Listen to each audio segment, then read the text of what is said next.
Greetings, internet sojourners, and welcome back to the Mmocracy stream. I am your host, and Happy New Year to everybody.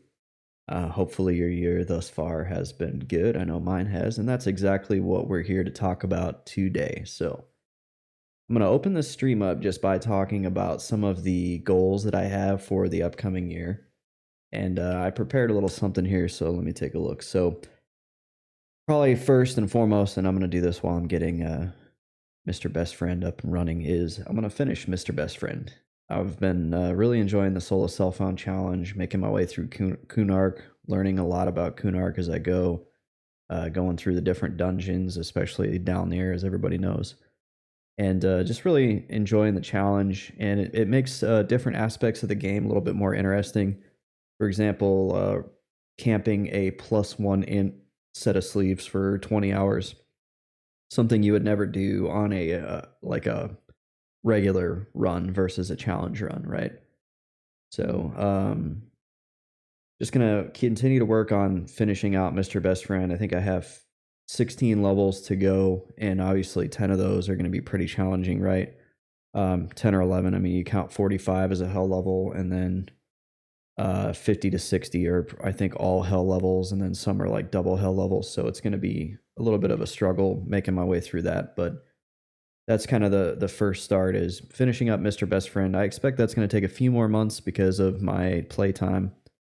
And then we're going to talk about moving on to another challenge. But before we do, so I'm going to be making like 2 to 3 more videos, recap videos for Mr. Best Friend, in addition to posting my streams onto YouTube. So look forward to those. Those are going to be a challenge as I continue to hone my video editing skills, and I keep working on doing all of the different things in my video editing software that I need to learn how to do and get better at. So keep watching those. I really appreciate you guys watching them. Everybody on YouTube has been so supportive, and I really do appreciate your support. And then moving on, I'm going to be looking at doing an Otis only run at some point after that. So with Otis only, probably going to be doing a different class than a necromancer. I don't want to do necro again. I don't think I want to do mage because I don't want this to be another similar like solo-y type class. I'm thinking about doing either a shadow knight or a paladin. So if you're watching this on YouTube later, if you want to drop in the comments what you think might be a good next solo self-found journey, Otis only. So Iridan, the whole Payneal, only those areas there. Warrens, what else is out there? Tox Forest, those Kara Isle and Iridan's Crossing, those zones only. So if you think about what a good solo self-found character would be for that challenge, go ahead and drop that in the comments. Next up after that. So that, I imagine, will take most of the year. In between those two things, I'll be doing a lot on Monsters and Memories. As soon as every time they bring the server up, I plan to be playing if I'm able to, and continuing to make video content for Monsters and Memories. So those are some of the things that I'm looking forward to doing over the next year and in 2024. And then one other thing that I'm just entertaining, just kind of the idea of, is I really, really enjoy Guild Wars.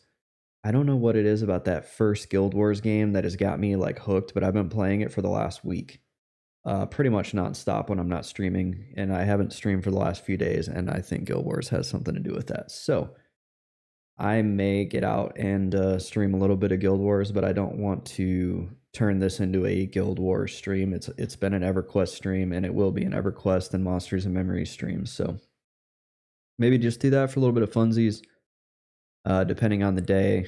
But yeah, let's go ahead and get started here now, because that's really what I plan to do over the next year on the stream and the channel. So if you have any sort of suggestions or feedback, I'll definitely take all the feedback I can get as I continue to grow the channel and the community. So if you have anything, drop it in the comments. Anybody watching on Twitch, throw it on the chat. And other than that, let's get started on actually the stream for today. So we're at the character screen and we are going to log into Mr. Best Friend and I hope it doesn't crash. It crashed a minute ago. No, looks like we are good. And if you remember last time, we had just got the Visceral Dagger, so we are very pleased and proud of that accomplishment. And what are we going to do today? We're going to go out to, the next thing we need to get is the shield from Kaesora.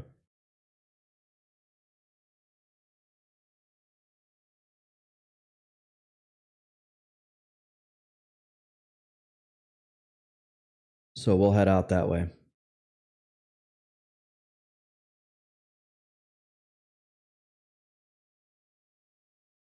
And I need to get some music up, although I think I just crashed my EQ. Nope, there we go. Okay. Sometimes when you tab out of EQ, yeah, there it's like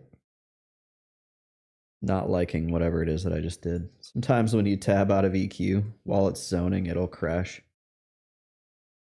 And I always forget to set the affinity. And I start the stream and then you guys have to watch me set the affinity and I apologize.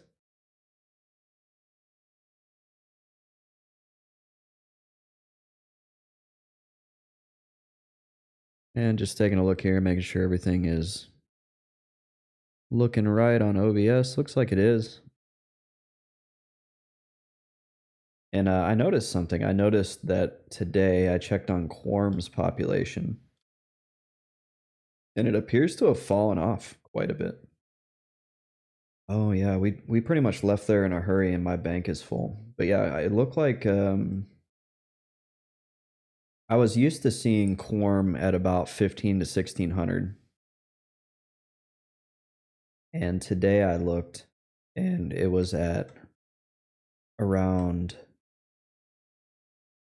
11, which seemed a little bit strange to me. And the reason why I say strange is I'm not trying to take it out of context here. So I always look at P99's population in relation to Quorm's. And the reason why I do that is like if it's a holiday and a lot of people aren't playing, they're not going to be playing on P99 or Quorm. But what I noticed was P99 is about what you would expect. It's about at a normal pop, and Quorum has fallen down by several hundred from what I would call what used to be normal. Setting my affinity real quick.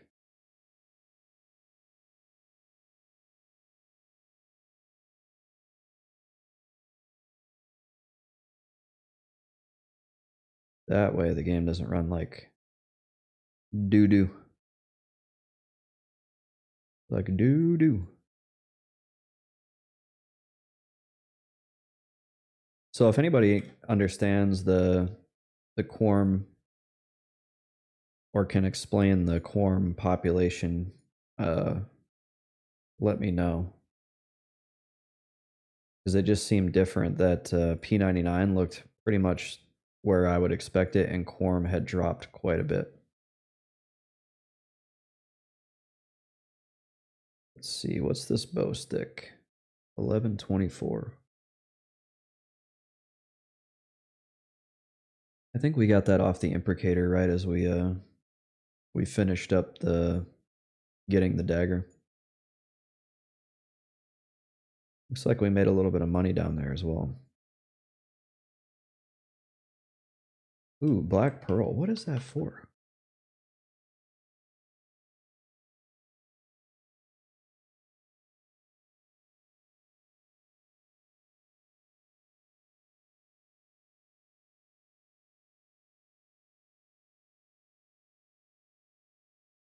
It's used by jewel crafters to make dex agility jewelry. Interesting. A single one sells for 40 plat. Somewhere between 25 to 40. And you can't buy them from a vendor.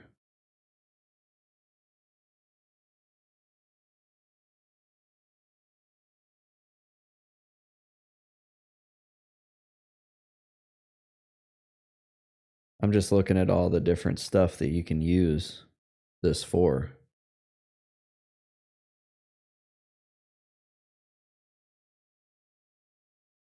We're not gonna we're not gonna keep it. We don't need it.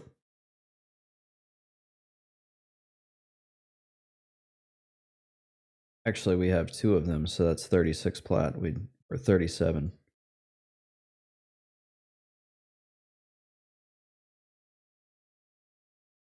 And really what I should do is go out to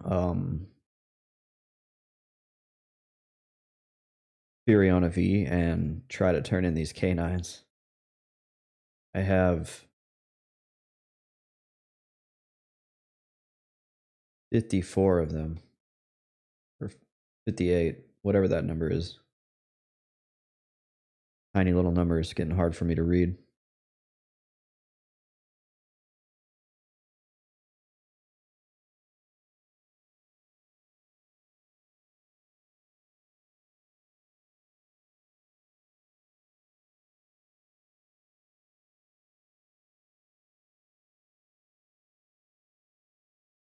We did give away some gear.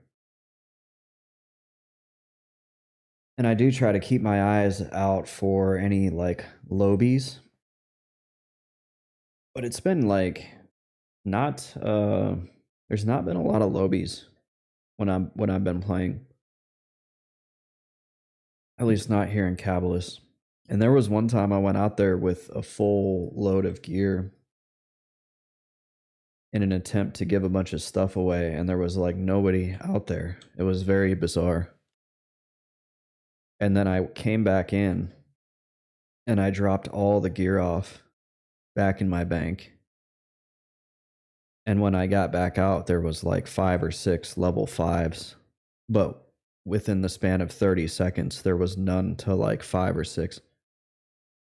Which is why I believe I'm living in a simulation. It was like, I think I made the joke on stream, it was like the Truman Show. Like he's like, I want to get off this island, so he starts trying to drive to the bridge or whatever, and they're like, oh, bridge is closed, sorry.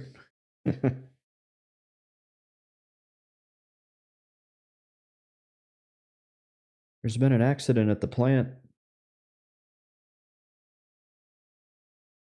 I have a fan theory about the Truman Show. If anybody's familiar with the Truman Show, Truman, the character, spoiler alert for the Truman Show. I'll just say that. If you've never seen it, great movie, check it out. Fast forward a few minutes if you're not wanting the spoiler. So Truman's wife and best friend, I think they have a relationship outside of the show. And the reason why I think that is when Truman freaks out and he's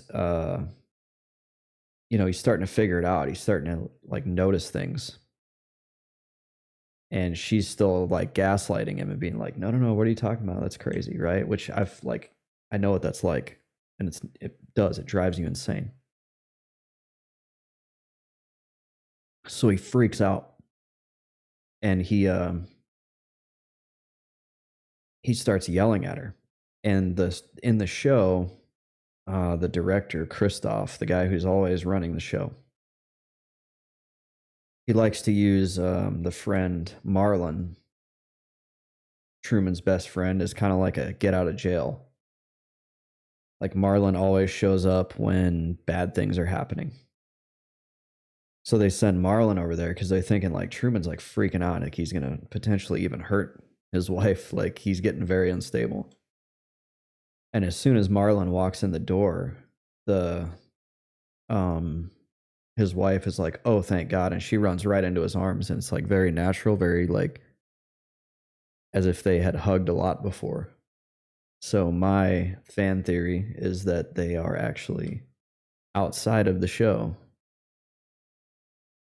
in a relationship. I don't know how you would pull that off though. If that's, I guess, if the wife is supposed to be at work during the day, the logistics of actually making that show. Am I at the wrong thing? I am. Would be crazy. I'm too far back. I think it's this one. I don't know. I've never been to Kaesora before.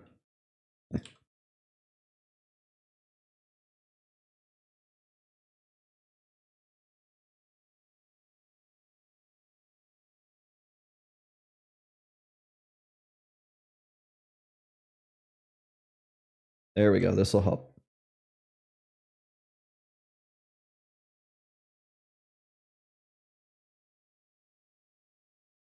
That looks about right.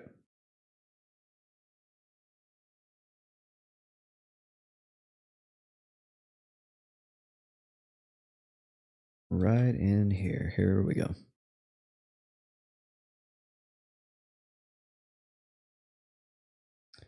And I think I have also made the mistake, once again, of not turning on the game audio.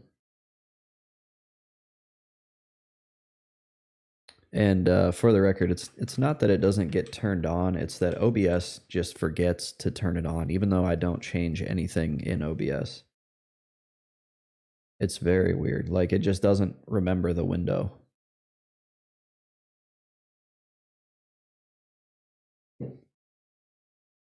Is there anybody in here? There is a 59. These guys are probably trying to get the keys off of Zalgaz, is my guess.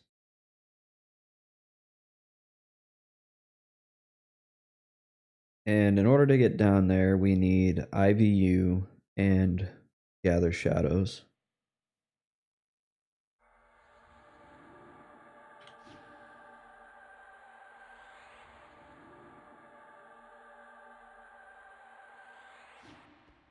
Hopefully we get our shield today.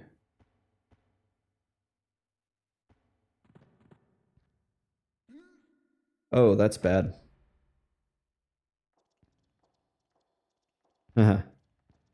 I totally botched the jump. And I don't know where I'm at. Oh, thank goodness these guys are non-see and vis, although I don't know about that one. That one can see me. The only thing I think I should do is just try to, like, hide in this closet until it's safe. No, I'm just kidding. I wanted to see if there was like an invisible wall or anything. But what we're gonna do, we have diamond skin up.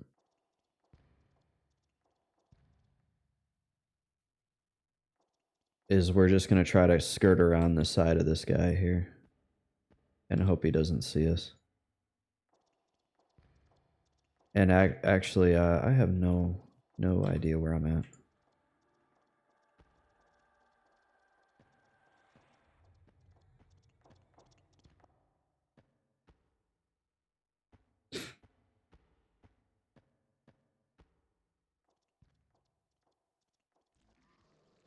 Huh. There are these little guys are down here.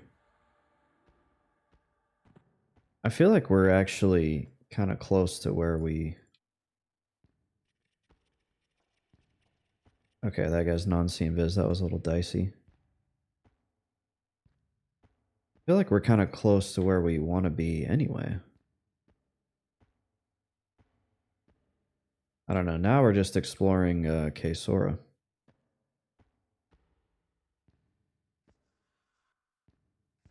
Yeah, I hear the ghosts. Oh yeah, here we are. So the whole thing is you try to get down in here. And we need to get IBU up. Because we should be good now. No more spiders. And then now we just need to kill these guys. And there's lots and lots of them. Although I don't recognize this, I think that's the level we normally go to. But in all truthiness, I don't think we really, we don't have to camp that area. Like, we can wander around and do other areas.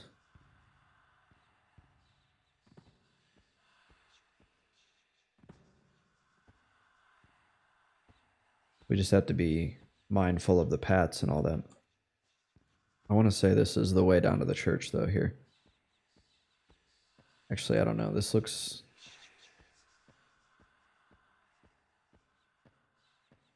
Oh, yeah, I think this is it right here.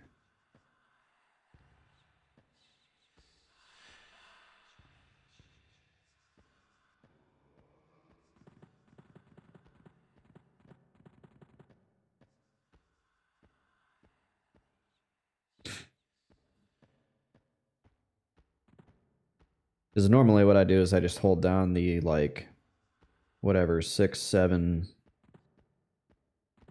spawns down here at the church, yep. And, it looks like somebody is just out here murdering everything, though.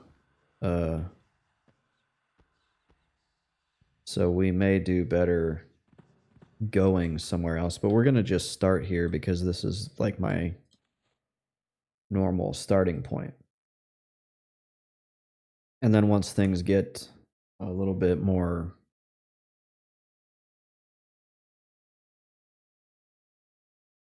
established, then we'll move on. We'll just keep going up.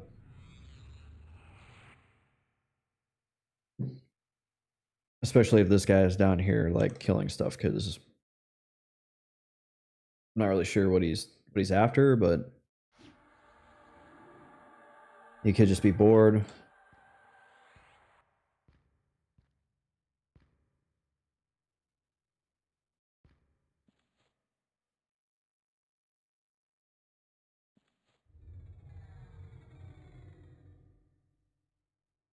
Yeah, we need to get the shield from here.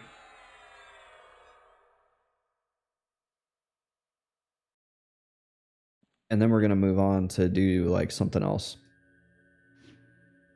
I just haven't like fully decided what yet.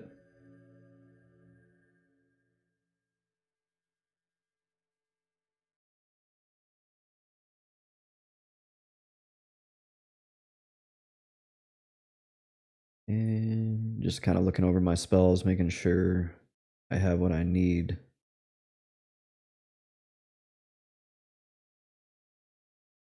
The number 7 slot is always, I'm always like, what should I put in there? We'll put a heal in there for right now. Just so if, you know, the pet starts taking too much damage, we can drop a little heal on him.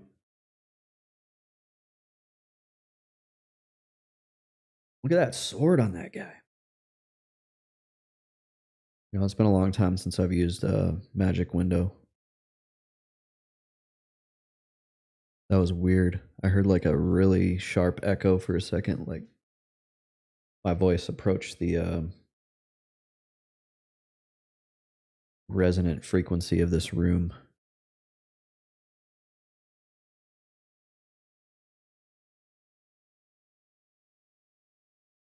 I tried to open the magic window. That's my program that I can zoom in on things, and all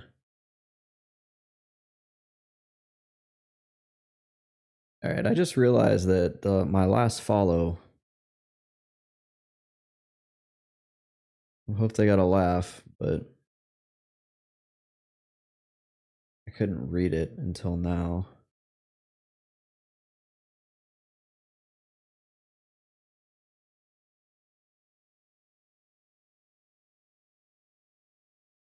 I think I know what that says.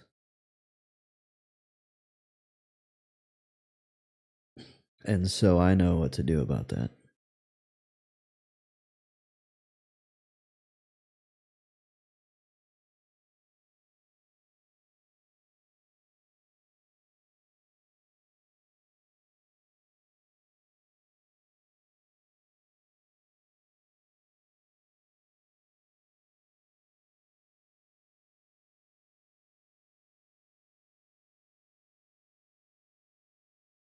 There we go.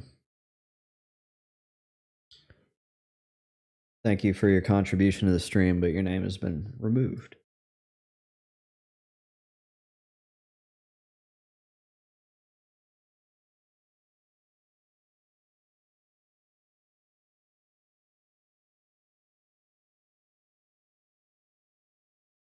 Oh, I'm sorry. Well, there's a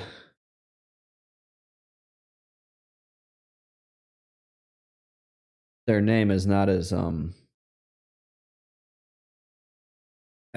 vulgar as I thought it was.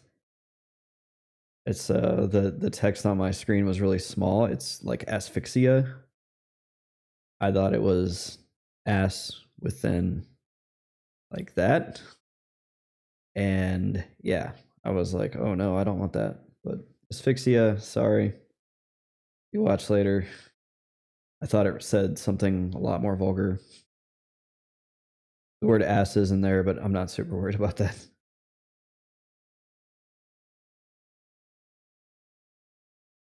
All right, we need to kill guardians.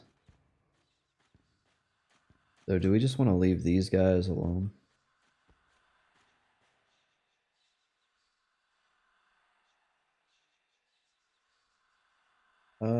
Okay, that Shadow Knight's still in there. We're gonna go on a little wander. All right, we got our first victim here coming up.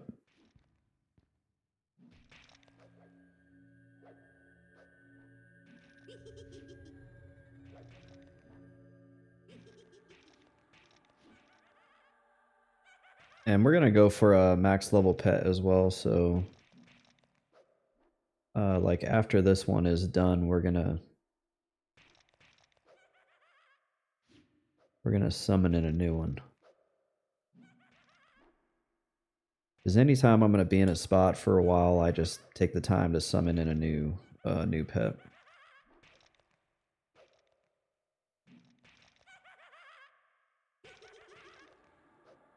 Until I get a max one.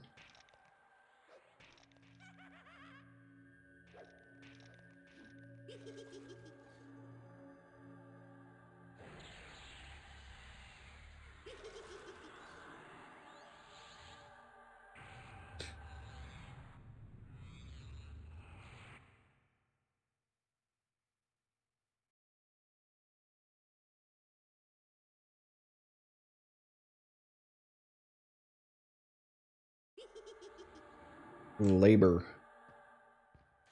is the name of that pet.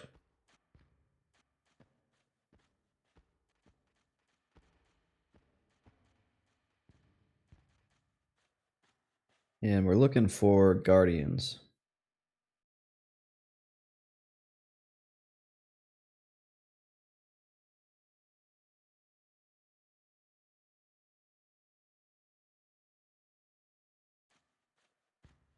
Okay, there's a guardian coming down, but there's a skeleton right behind him, so we're gonna hang out.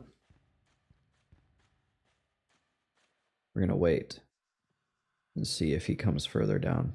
There he is.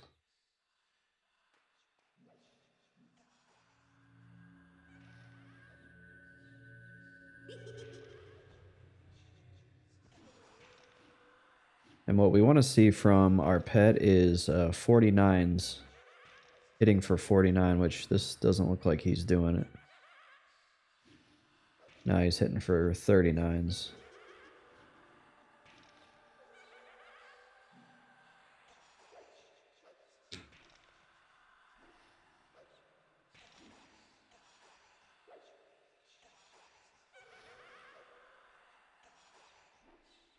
I mean, he's still doing, like, he's still putting in some good work. I gotta hand it to him. But, yeah. We want to have the best pet possible for a good grind session.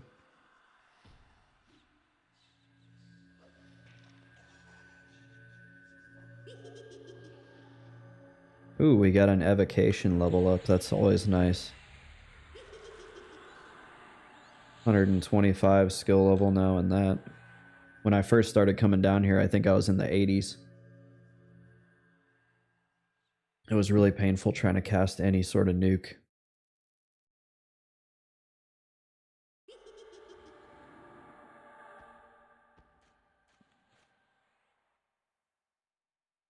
And no shield. I think this shield is exceptionally rare, to be honest. I've been down here for quite a few hours and have not seen it.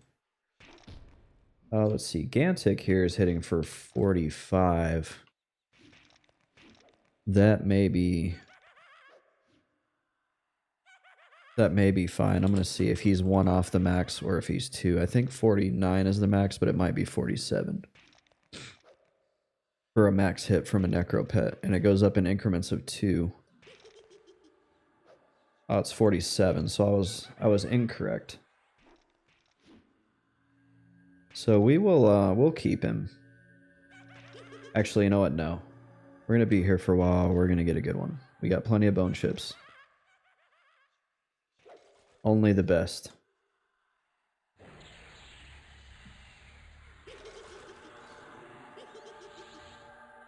Because I may need this pet to go above and beyond the Call of Duty here if we end up in a bad situation, so with us kind of dungeon crawling around versus staying in one spot, that's kind of the idea. Make sure you're not a greenie. His name is Kaesib.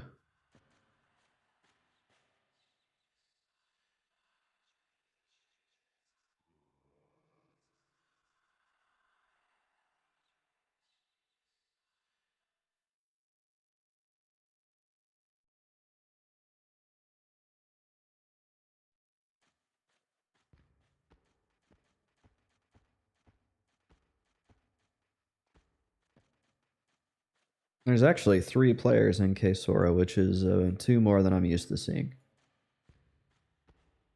Alright, now we need to be a little bit careful. I don't remember... I think I hear an enemy. Oh yeah.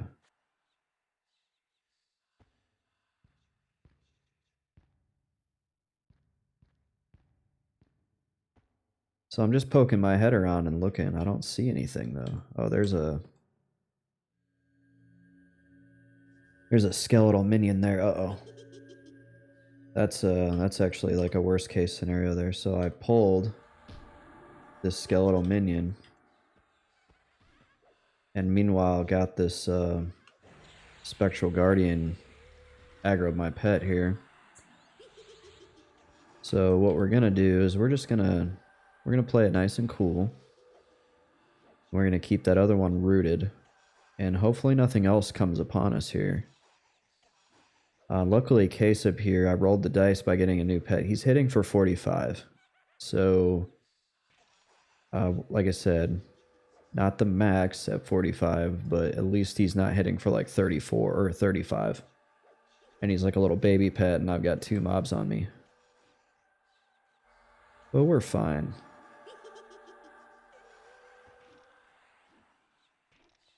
And I'm going to go ahead and just buff him, and we'll just hang on to him for the time being. I think this is a sign. Ooh, now we have yet another pather has come up here.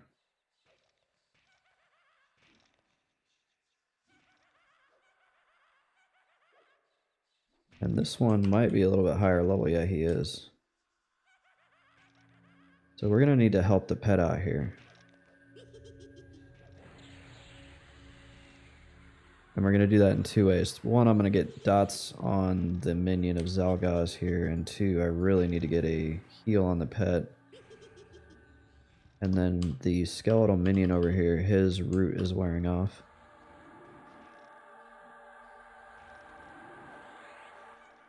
So things are actually... Oh, no, we have... okay.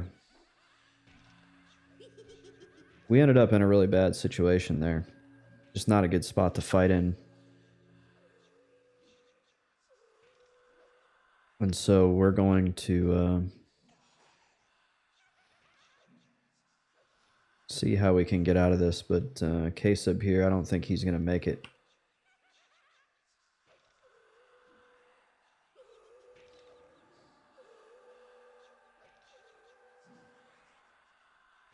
I like part of me wants to stand up and help him, but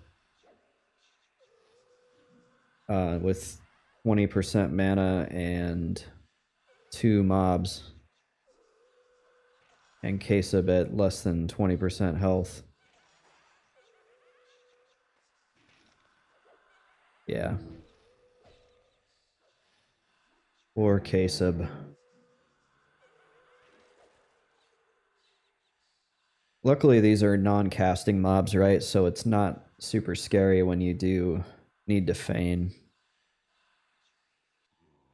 But what I'm wondering is where do these guys go?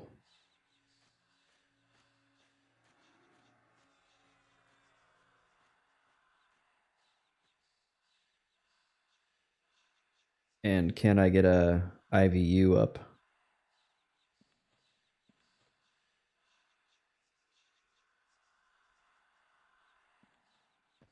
Let's go down here. Oh, we gotta loot this guy. What if he had the shield?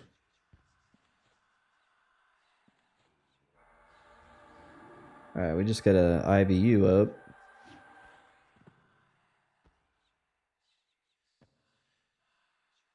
Yeah, we just we probably don't want to fight in that area. That seems like a bad spot to fight in. Lots of roaming mobs.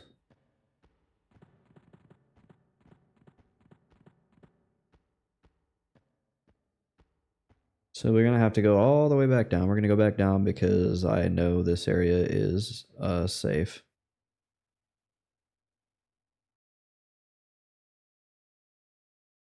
And I can med there.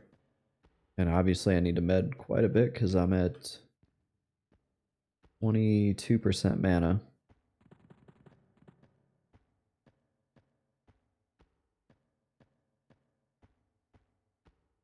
And once we're done medding, we'll just I guess continue. I kind of want to see, so if, oh, this guy's killing the guardians here. Is he pulling them out of this tower?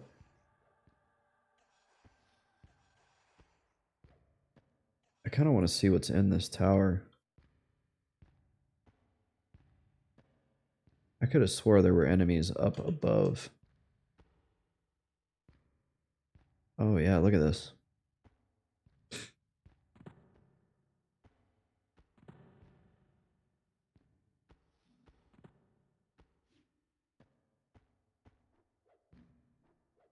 And I kind of wish that guy wasn't here because he's killing the spectral guardians that spawn. Oh, what a nice guy. He just said, I'll leave that area untouched if you're trying to XP.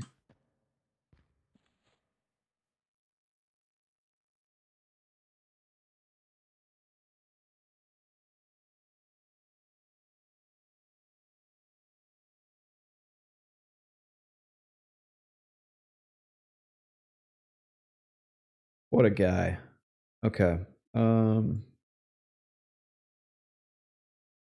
gonna throw on an Allure of Death versus a Call of Bones just because our health is pretty low. And Call of Bones depletes our health rapidly. It's normally not an issue. Oh, this guy just said I was just bored with a 30-minute repop on Zalgaz. That's, yeah. I actually said that earlier.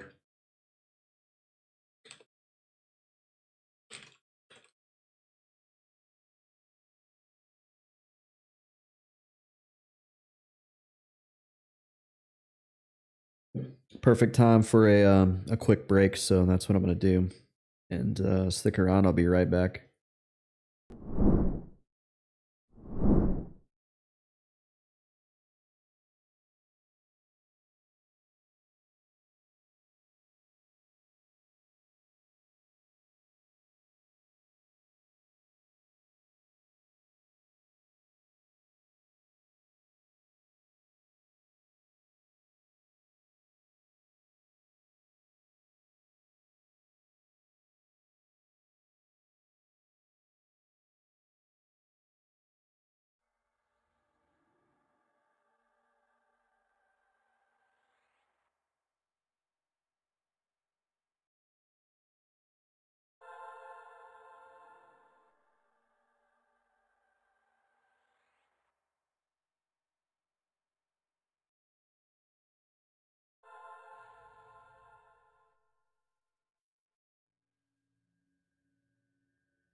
All right, welcome back. Or I'm back. I welcome myself back. I had to roll my back out. It got really tight.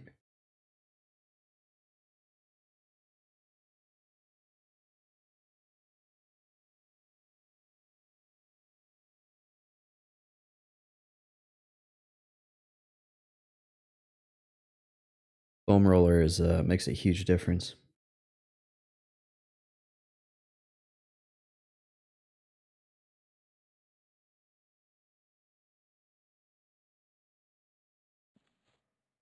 Okay, let's see if we can get a actual true to life max level pet hitting for 47. Sorry if that was really loud. I got excited.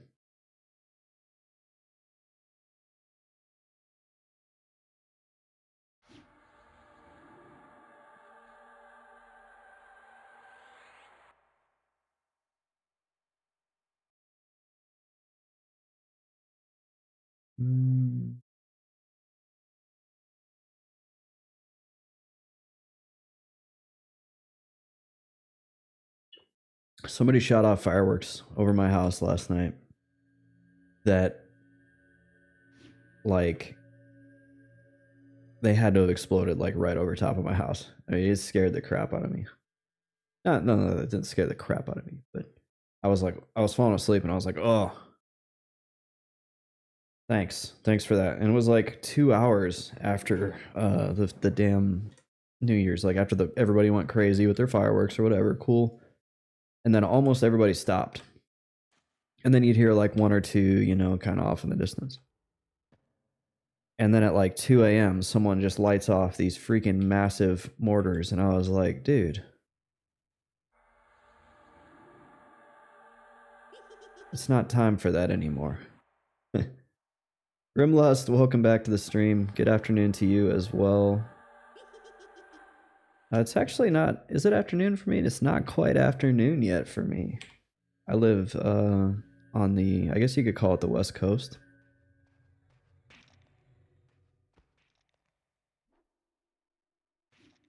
Kurt Cobainer, my pet here, needs to hit for 47. I'm seeing 45s. I almost made an off-color joke about what I would do with him if he wasn't hitting for the max, but I don't know if I should do that on stream. Yeah, good to see you, Grimlust. Hopefully you're doing well, health doing good.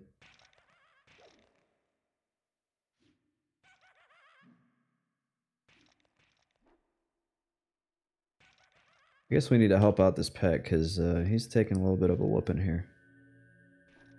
Everything's amazing. That's always good to hear when somebody's willing to say like the words amazing, right? Like generally we hear like, I'm good. Yeah, things are going good. Things are going well. When you say amazing, I'm like, man, good for you. Just hit 55 on my shaman this morning. Nice. Putting in some work. You're taking advantage of that bonus experience, probably. Not probably. That's what you're doing. That's good.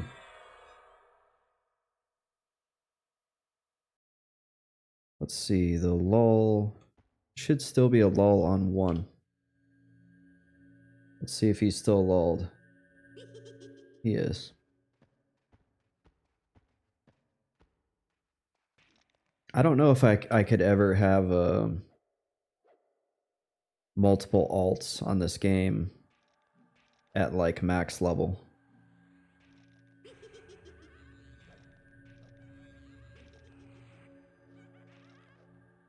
I'm not sure I could like pull that off.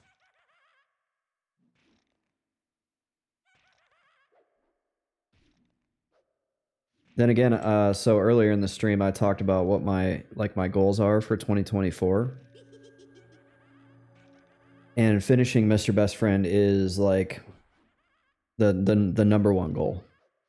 So when he hits level 60, I plan to do another challenge Oh, skeletal warder.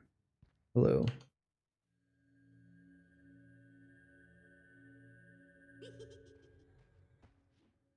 So I guess if I finish both of those challenges, then I'll have 2 level 60s. That's probably going to take me the better part of a year, though.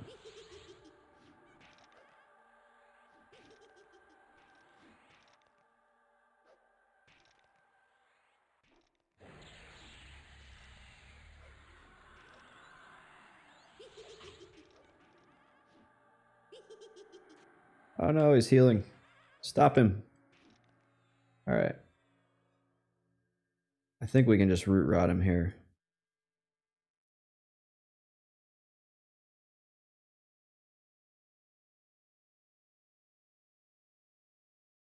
I like how he looks like a pirate with that, like cutlass. Scimitar.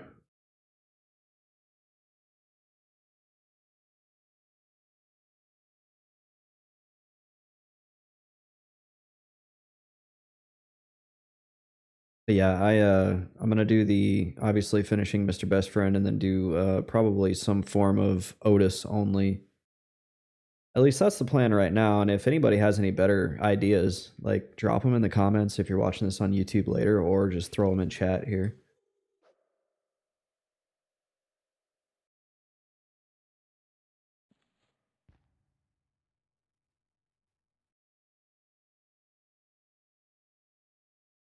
Tony USP, what's up? This is Arendor. Oh, hey, you did Otis only to fit. Oh, that's great. I want to hear about your experiences if you have time. And if you're just camping Zalgaz, you probably have time. What was it like? Let's see. You're a Shadow Knight. That's actually the one I was. Wait, Knight. Is that Paladin? Paladin. Okay. The other guy is a. What the heck is a Blackguard? Some of these. The 20 years, 20 plus years of playing this game, and I still don't know what some of these other. Like the level 50 to 60 names of the classes are. Anyway, so as a Paladin, okay, Paladin is actually the #1 class that I was thinking of doing Otis only on. So I'm curious to hear, like, yeah, what was that like? Especially all the way to 50. Because the level range that I was looking at that looked the most difficult was somewhere like around 35 to 50-ish when you can get into the hole. But then what I don't know is, can a Paladin solo very well in the hole? It was a lot easier than expected. Interesting. Did you do guards in oh, you did it with friends, okay. Did you do guards in Payneal at all? I need to grab this minion here before his buddy respawns. Paladin, Cleric, Necromancer, Enchanter, Erudite only group to 50. Yeah, when I saw your name, Otis Inc., I actually thought about that. I thought about if that was maybe some sort of challenge run guild. And it looks like it was. So that's cool. Skiff64, man, I haven't seen you in a minute. But you know, I haven't done a daytime stream in a while either. So good to see you. Welcome back to the stream. Happy New Year to you as well.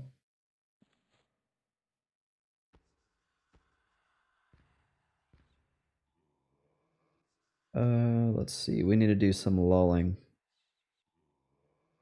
The only part we were on, Tony USP says, the only part we were unsure about was the 40 to 50 level range prior to arriving in the hole. There's a Spectral Guardian. These are the ones we need to kill. Hopefully he doesn't pull the rest of the tower with him. I'm kind of like taking risks down here because like I've been in here enough that it's kind of getting boring. Yeah, so I was thinking about that range prior to the hole as well. Yep, Payneal guards. I've heard you don't get a faction hit for Payneal guards. And yeah, you can make a lot of money. So that's really cool. If I do this, if I do it on an Otis only solo, I'm gonna do it on blue. I will not do another green solo self-found. There's too many like points where I'm like, I would do this, but there's too many people there. So if I do it on blue, hopefully I don't run into as many people. And yeah, Skiff64 says, I have not played EQ in ages. Hopefully that's just because you didn't feel like playing EQ and not because of life circumstances. And Skiff, I don't think you've been here since I got the new mic set up. But we have a new mic. I'm proud of that.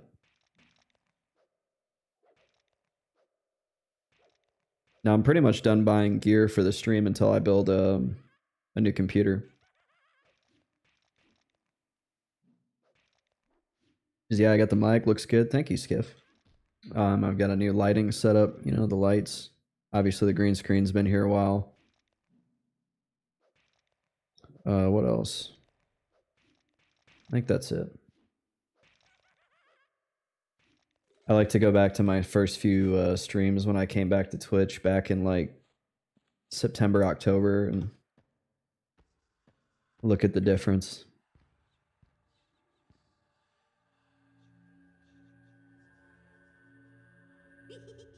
But quite a lot has changed.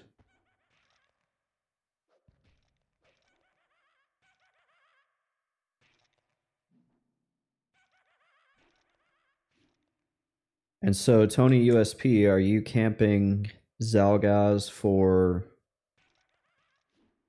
the staff or for the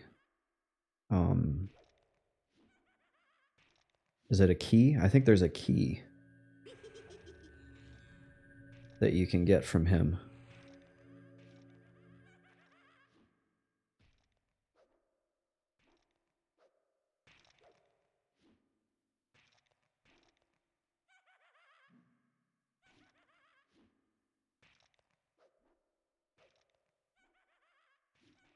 And I got this new heal. This is nice. It's healing him for like 7% per tick. Let's see. Tony USP says, I'm just killing time, waiting for my guildies to get ready. Get ready for what? Was hoping to gamble a few times for the staff, and the random rogue wants... Oh, there's the rogue is in there.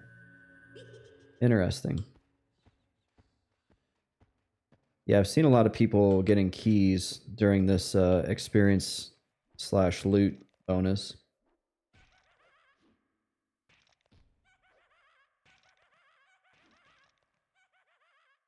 And I'm going to let this person...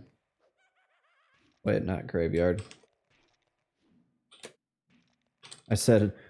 Somebody said camp check. I said outside the graveyard. They were probably like, graveyard? What, the whole damn thing's a graveyard?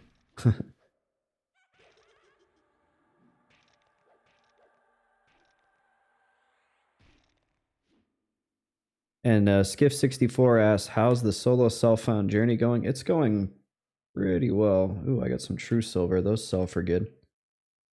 It's just nice and slow, you know. It's slow and steady. We're coming up on, what, 4 months into this thing, I think. 3 or 4 months.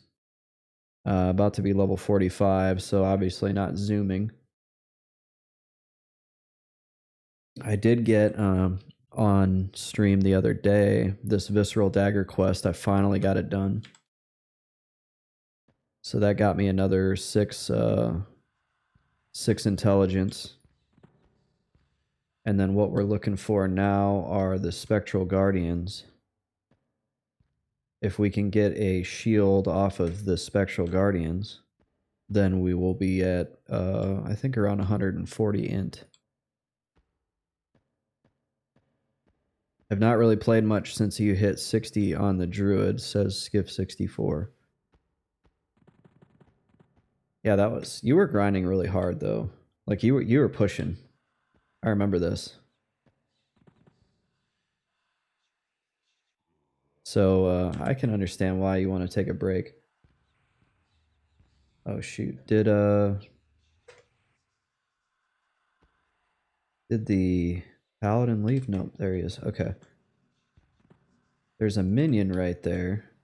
Oh shoot, I ended up getting him. Sorry, I pulled your church guy, Tony. I was trying to kind of get by. I think you're just there for Zalgas, so I don't think it's a huge thing, but I apologize. So this is on green Skiff. Skiff64 asked if this was on green or blue. Yep, the druid's on blue. He's my YouTube footage creator. He's a cameraman. And then Mr. Best Friend here is the star of the show. He's an actor. Yeah, Scribbles the druid is just the behind the scenes camera guy. When I need to make footage of different places, I usually use him because he can teleport and run, and it just works really well.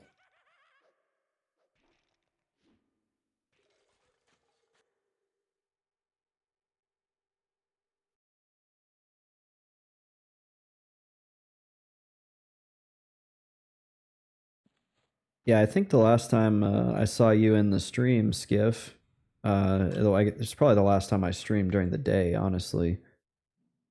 I think I was level 28, 29, somewhere in there. Ooh. He resisted my lull, but it didn't crit resist. Playing Season of Discovery, interesting.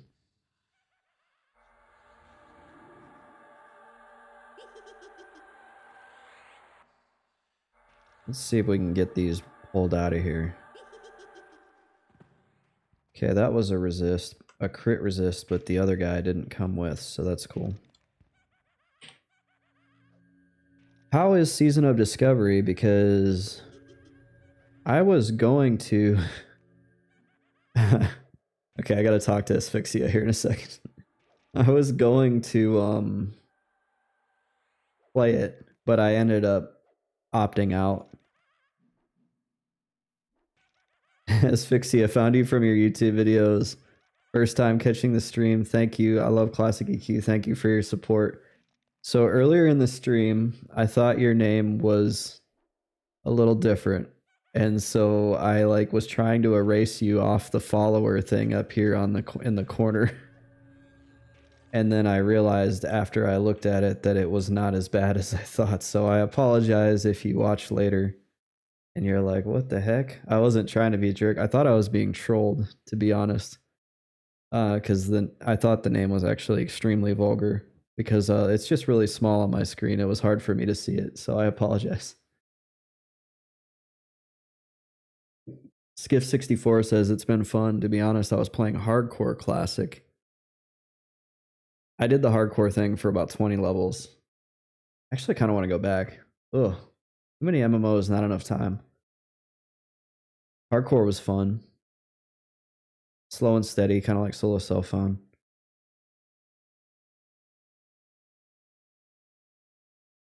We wanted to pull that Guardian out of there, but are we going to have time? Okay, let's see if we can do this.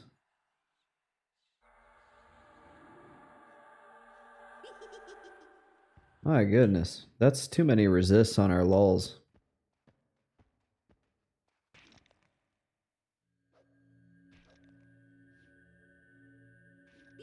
I don't like that about Necro. Like, it's very hard to reliably lull compared to like an enchanter. But I guess on the other hand, you have feign death versus an enchanter. If you get a crit resist, you're just kind of like, oh boy, what do I do now? Skip64 said, max level being 25 in phase 1, I've got 4 characters to max level. Yeah, I thought that was actually kind of cool. Like, you can get a lot of alts to the max because it's not 60. Like, you're not committed to... I mean, shoot, to make a 60 for a normal person on a WoW Classic, a vanilla WoW, I feel like is at least a 2-month thing. If you really go hard, you can do it in like... I mean, some people do it in like 10 days, but that's just, to me, is just enough. Like, way too much. That's like, even if you have a job, just like getting off work, going straight to grinding, and not stopping till you go to bed every single day. And then like 16-hour days on the weekends. So for a regular person on Vanilla WoW, yeah, you're talking probably about 2 months, I think, is a reasonable amount of time.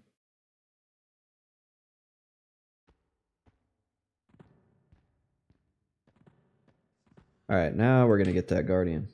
He's the one I want. I want him to drop the shield.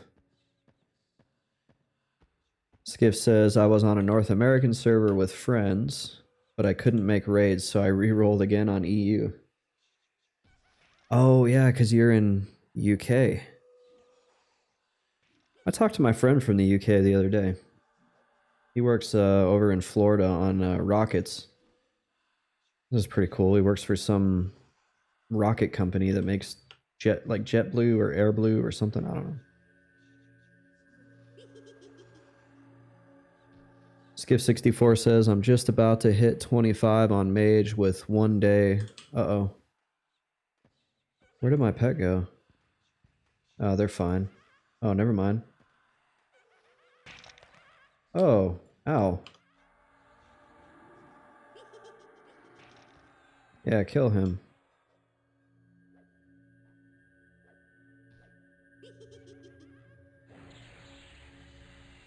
I've been really sloppy. I'm just kind of like,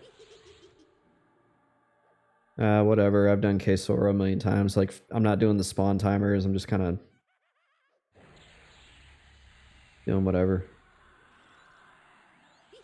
Actually, really need to life tap this guy. Let's see if we can get that done before he dies. Oh, it looks like we're gonna get it done because he healed.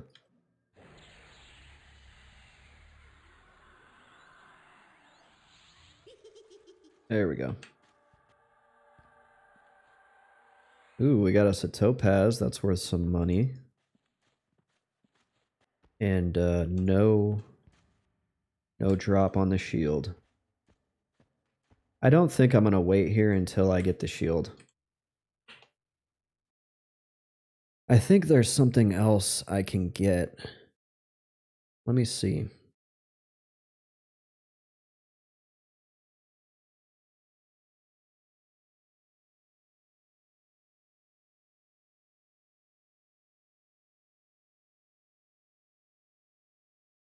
If I remember right, there's I think there's a book.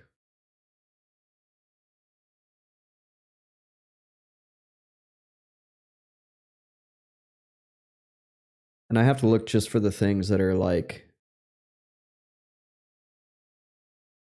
achievable for me, right? Like some of these raid bobs, raid bobs, raid bosses or raid mobs. I can't wait till I'm geared enough to kill a raid bob.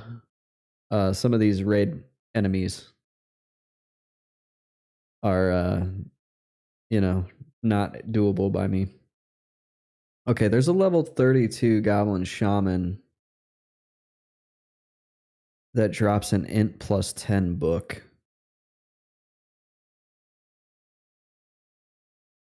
I'm not sure why I didn't notice that before.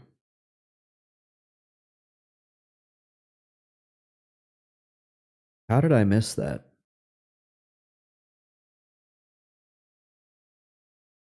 Like, we could go try to get that, like, right now.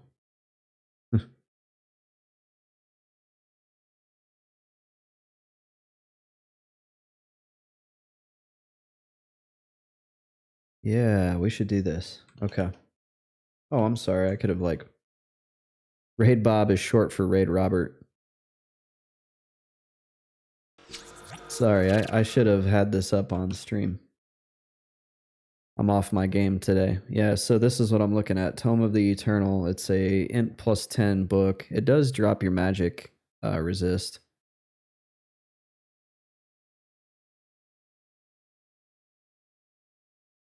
That's kind of neat. Stone of More. It gives you a 30 fire and cold res. Yeah, it says spawns rarely from the goblins in either the Soothsayer Temple or the Pool Room. I've never been to Temple of Droga. but it looks like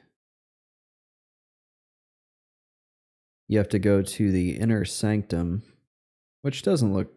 Oh, I bet you this is like a jump off wall here. So you probably have to go all the way around. But then once you get in here, it looks like the pool room is number 2. And it's aptly named because there's a big pool in there. Yeah, we may go check that out. It would be nice to have 10 more int.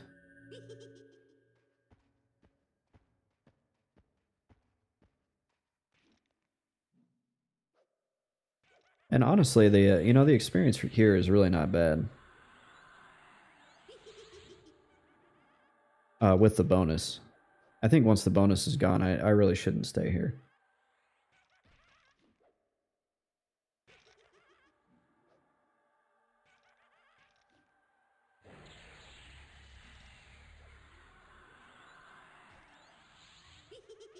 And Skiff said, I am just about to hit 25 on a mage with 1 day, 11 hours played. So yeah, not bad.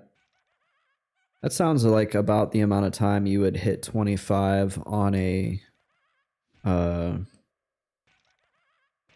actual character in Vanilla WoW.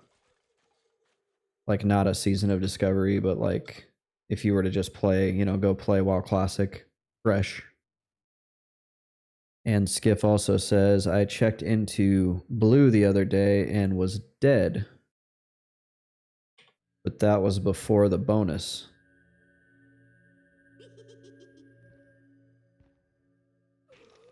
Yeah, Blue's not doing the best. It's still active on the raid scene from what I understand, but yeah, outside of that, which is fine by me, because if I want to do a solo self-found, I will do it on Blue. Skiff64 says, I still can't face Quorm.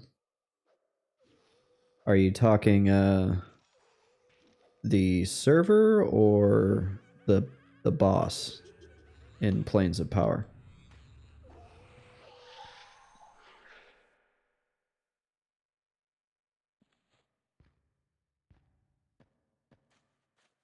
Yeah, I took a look at, I talked about it earlier on the stream. I took a look at Quorm's pop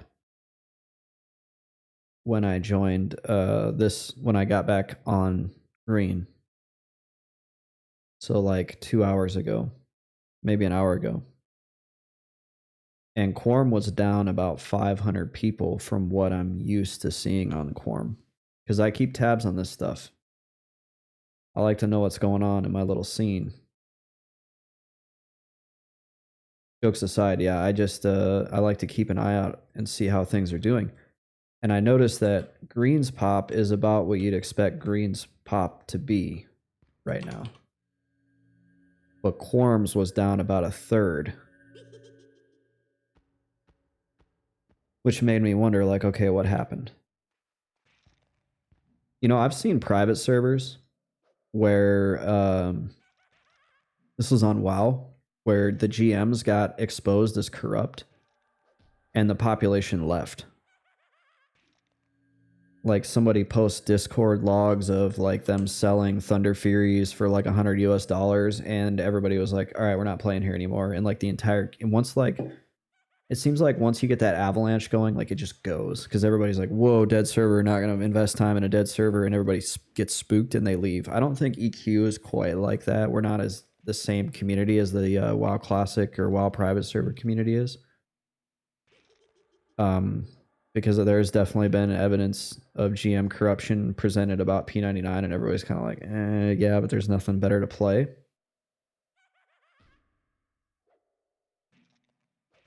I think that's why P99 like perseveres, because it's still like pretty good. Versus, and like there's really not a lot of alternatives, but yeah, Quorum I don't think is really a viable alternative from what I understand. Maybe I should try it myself, but oh, whoops. Where'd you come from, guy?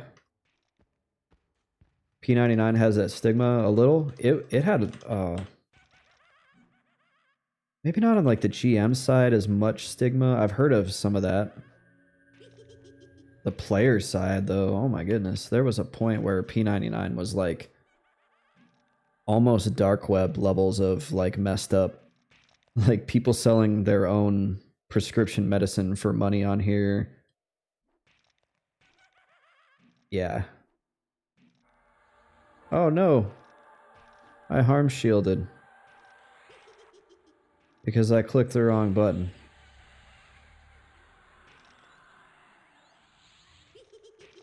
Ah, that stinks. Harm shield, that's like...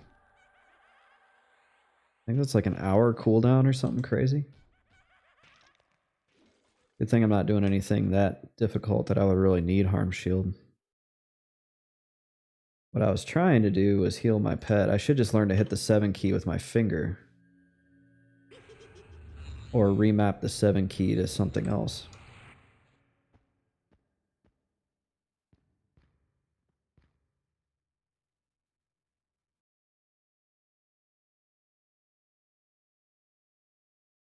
Yeah, there was a point, probably 2012, 2013. And who knows, it could be like that now, and I just don't keep up with it. But like, P99 was like max level degenerate for a little while.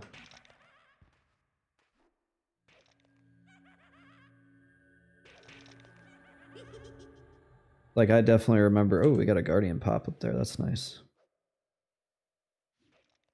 I remember at one point the community used the name. There were certain people in the community, I won't say the community as a whole. They used the name of a player that committed suicide as like a pejorative for committing suicide. I was like, ooh, that's pretty low. Like, that's an actual human being.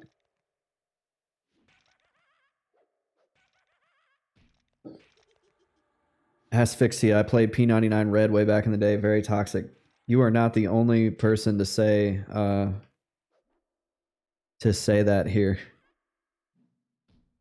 We all kind of know the red horror stories. I feel like it just goes with the territory though. Is there still a global chat on Red, or did they just get rid of it?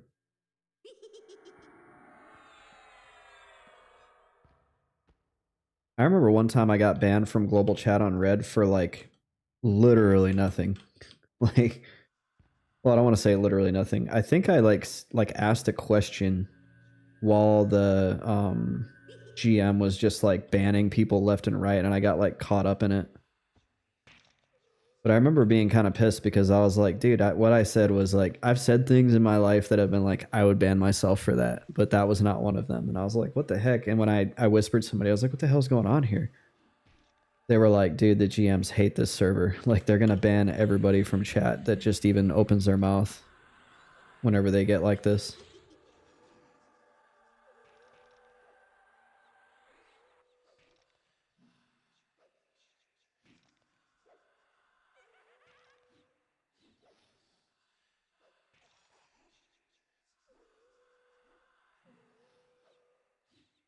I imagine GMs kind of like COs in prison.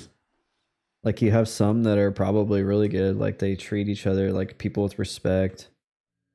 And then you have some who are like, oh man, I never got to sit at the cool kids table in the lunchroom. I'm going to make these inmates pay. I'm finally important. I'm a GM on a 25-year-old elf simulator.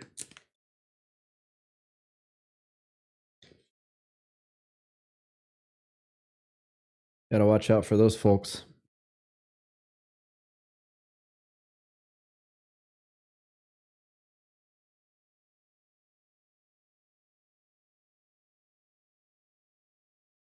Yeah, I feel like P99 is better than... It's gotten better now. I don't know. I haven't been to Rants and Flames in a while. So I don't keep up on like the juicy server drama, and I don't really want to. Oh, I got buffed. Tony USP, did you buff me and I didn't realize it? Thank you for that. If I would have said thank you immediately if I'd have noticed.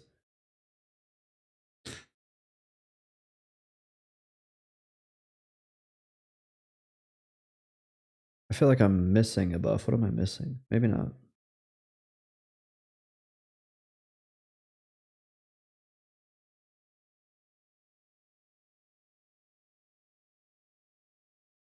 We're just kind of tooling around down here, trying to get a shield. Picking up little XP on the way.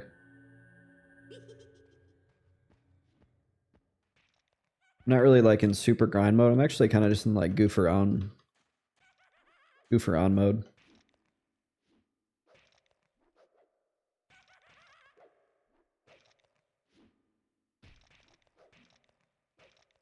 Kaesora is good for that. It's good for goofing around with undead. I'm gonna have to find me a new zone though here soon.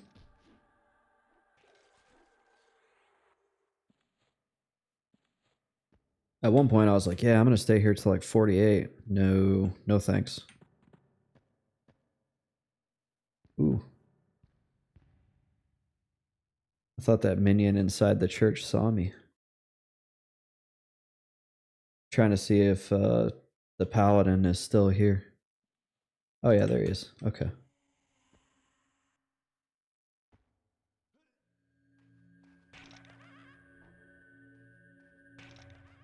Ah. He hits hard.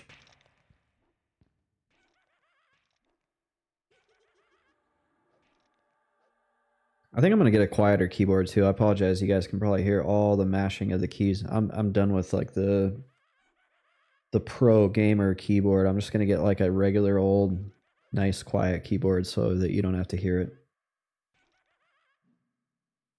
And I'm gonna get some sound blocking foam for my computer as well. I'm gonna wrap my computer in a blanket. True story, I did that once. As a kid, I wanted my computer to be quiet so my parents wouldn't hear me playing it at night. So I wrapped it in a blanket and then wondered why it like blue screened after 5 minutes of playing a game. And then when I took the blanket off, it was like burning up. Like I probably almost lit the house on fire.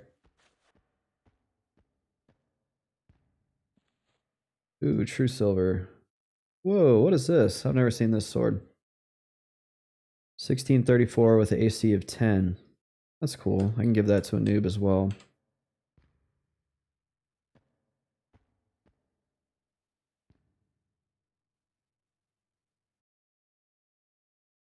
Look at that. I hit the 7 key with my finger all on my own. We're leveling up. We're going to get a crit resist right here. Watch. Yep. Not a crit resist, but a resist nonetheless. Alright, we need to pull him over here and we're going to root him out of the way. Let's see. He's a blue. And he's a blue. So we need pet heals.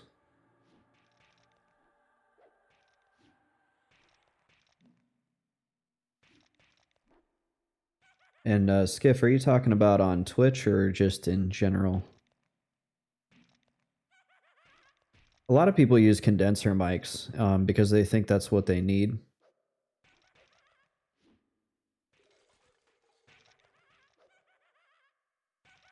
Oh, that's good if you guys can't hear it. Let's see. I need you back, pet. You're gonna die. Don't you worry. We can root rot this guy. You take a break, Kurt Cobainer. No, that's good if you guys can't hear it. Sometimes I... Oops, I bumped my mic. You definitely heard that. Sometimes I feel like I hit the keys really hard and I'll hear it, especially when I go back and rewatch my streams. Oh wow, Cobainer's already like back to over half health. Oh, is somebody healing him? PoE streamer I watch plays with controller and I have to tune out because of constant clicking. Yeah, I'm like trying to be really conscious of that. Like the audio experience is really important. A lot of people don't watch, they listen. Because they're doing something else. They want to listen and they want to do something else with their hands and eyes. So one thing I've noticed when I'm streaming, when I go back and I rewatch my old streams, is I notice that I'll look at something and be like, "Oh, that's neat," and I won't say anything about it. And if I don't give some sort of description and I've already moved on to something else, like I'm being like, "Oh, that's neat," and then I just move on. They might be like looking here, and by the time they look over to my stream, I've already moved on to something else. And so I'm trying to be a little bit slower and describe things a little bit more.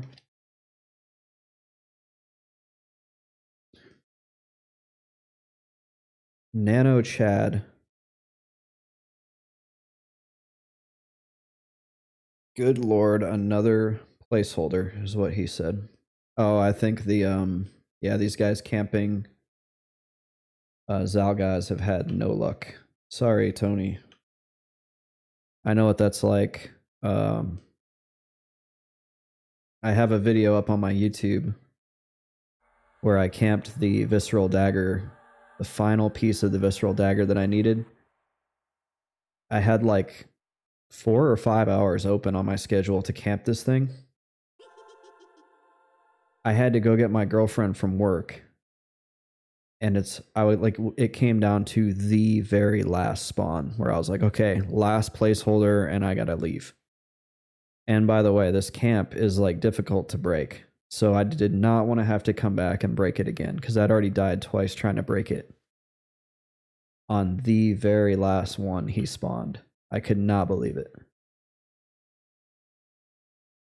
I was like, all right, one to go. I was like, man, I had 5 hours.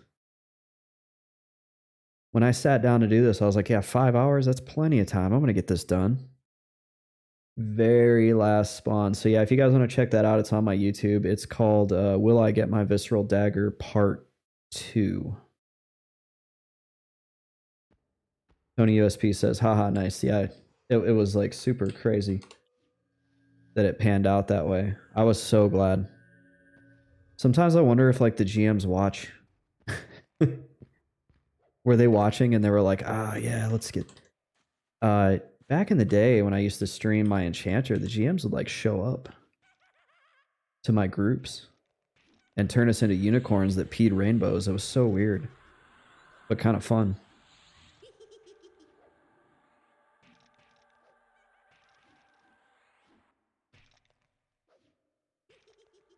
I have a bunch of screenshots. I think the one time they turned somebody into a giant dwarf, it was crazy. Old screenshots on my old computer. Those are the good old days. That was the Huck Nasty days. I used to go by Huck Nasty on stream. I think Skiff64 was one of my followers back then as well, before we switched over to become the MMocracy.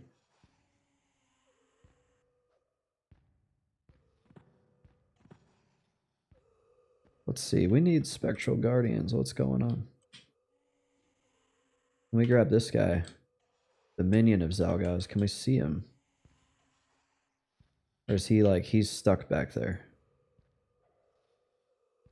I think his hitbox is too small. I feel like I pulled the other guy out of there. Yeah, it's I can't see him even from here. The Spectral Guardian I pulled out of there.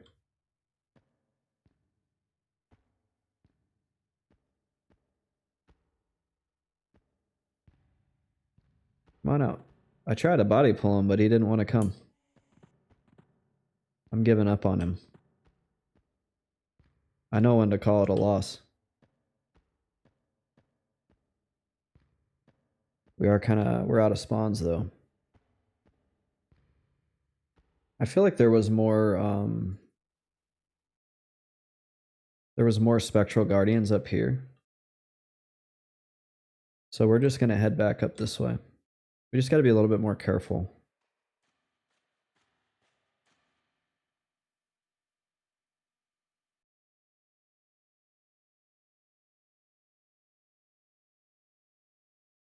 So we're going to go back up the ramp and towards some of these other towers and look for ghosty guardians. I don't know, honestly, I need to head out to Temple of Droga and we need to go get that book.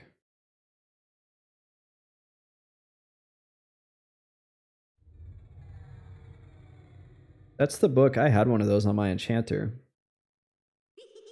That book, it lowers your magic res. So what enchanters do is they give it to a pet that they want to charm over and over. And so somebody gave it to me and I used it and I lost the pet. Like the pet died. The whole thing is if you can give your pet gear, your charm pets, and if you release them, you break the charm. You break the charm. My freaking voice. Allergies. You break the charm and then you kill them, you can re-loot those items. So people will get like good items for their pets, but you have to be careful because if you let that pet die to a mob, you lose that item. You have to kill your pet, not a mob. You stay on top of your stuff, it's really not that hard to do. But I think I was pretty new at the enchanter at the time. Yeah, you got to keep stuff rooted. You got to keep stuff away from your pet, and then you can do that.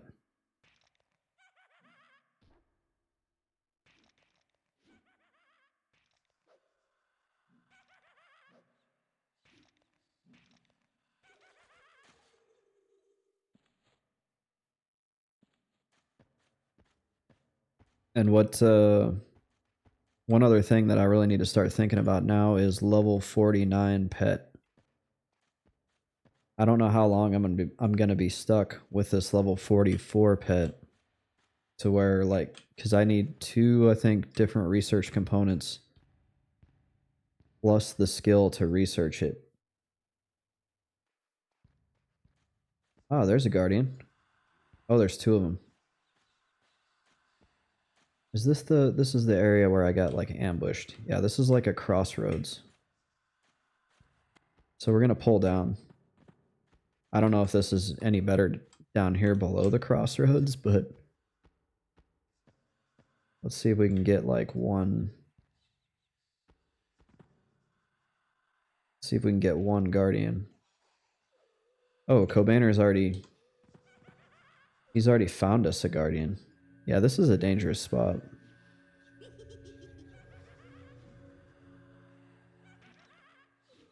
I feel like there's going to be a lot of aggro here. I should probably actually come down here. Oh, I bet that guy pathed around the... I bet he pathed around the back.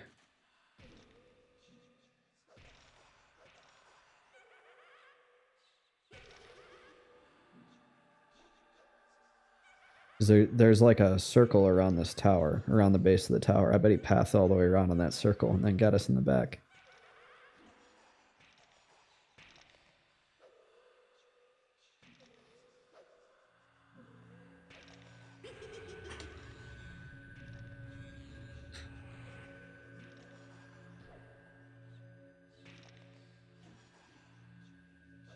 I'm gonna take advantage of my undead nuking here. Oh, he's running.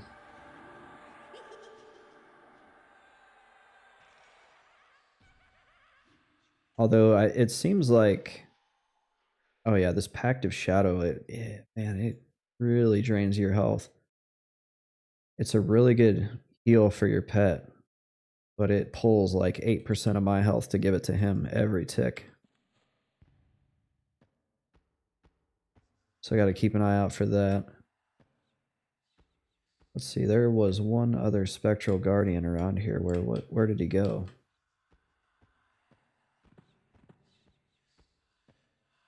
Oh.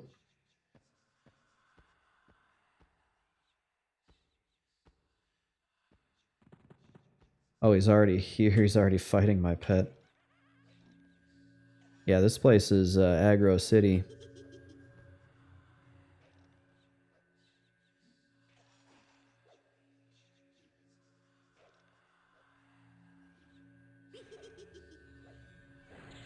Huh. So I'm basically just giving my health. Uh-oh. So we are going to ST this. We just had an aggro skeletal warder. He is he's a healer. That's why I ST'd him. I do not want him jumping in and healing that spectral guardian that I was trying to kill. So what I'm going to do now is I'm going to get some dots on this warder.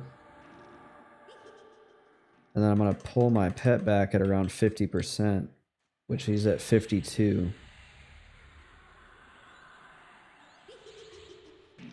Oh, goodness. And that's for good reason, too. The reason why I pull the pet back at around 50% is because if he's not being engaged in melee, he will not heal himself. I learned this trick. So if you're ever down in Kaesora and you get tired of these skeletal warders healing, just keep your pet off them if you're playing a necromancer. So I root him and just root rot him.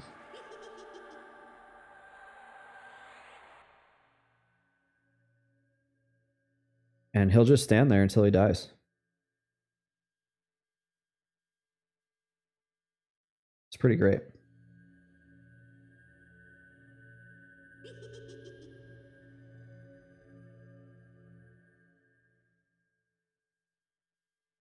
Oh, my mom texted me. She said Happy New Year's. I'm going to have to give her a call here in a little bit. I hope everyone here is having a great New Year's Day. Is anybody going back to work? Or is anybody at work? Actually, I should ask that. And then the follow-up, is anybody going back to work tomorrow? I'm lucky. I have tomorrow off. All right, we're sending the pet in. Yeah, I like doing that when they have like 2% health and watching your pet go in and smash him. I think it's funny. Skiff 64, I am retired. That's right. Yeah, we talked about this. You're living the good life.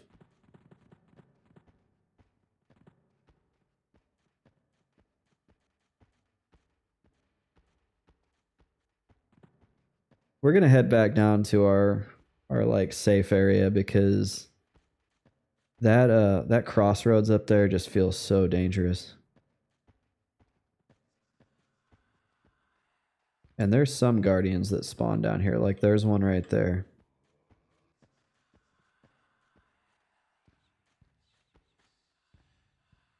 It's not that dangerous, but it's like just dangerous enough, you know?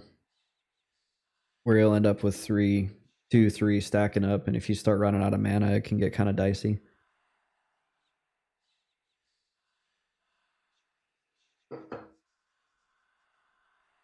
Yeah, no work tomorrow for me.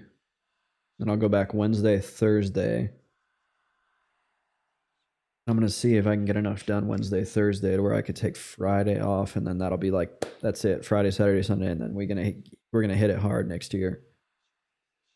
A lot going on at my work. Hopefully I can still stream as much as I want to, but we'll see.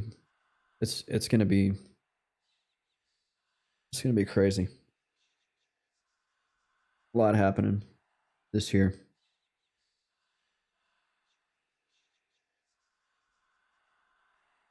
All right, I'm just going to get a little bit more mana here, and then we're going to get started. Looks like I got to re-break some of these spots.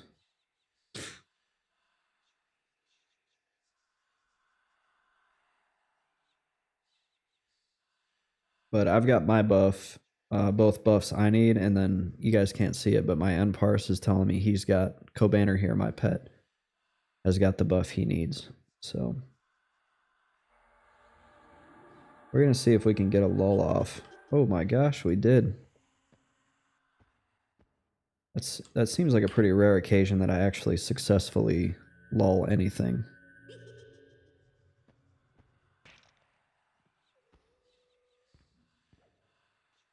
And I don't want my pet fighting all the way out there because there are still mobs that path to and from the church.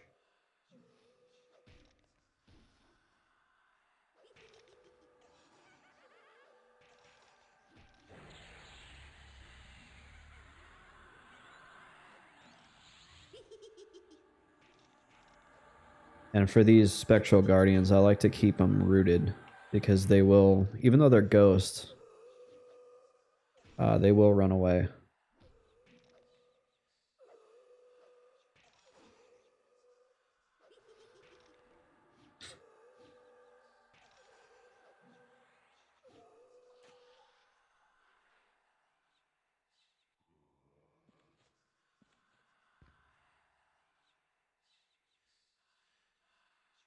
And we have a warder next. He's a healer.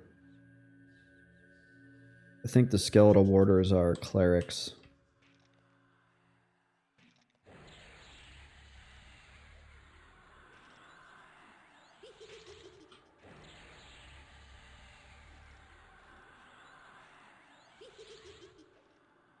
And we need to pull the pet back right now. Pet, get back. There we go. I think we timed that perfectly, and then, yeah, now his health will just tick down, and he will just stand there. I love it.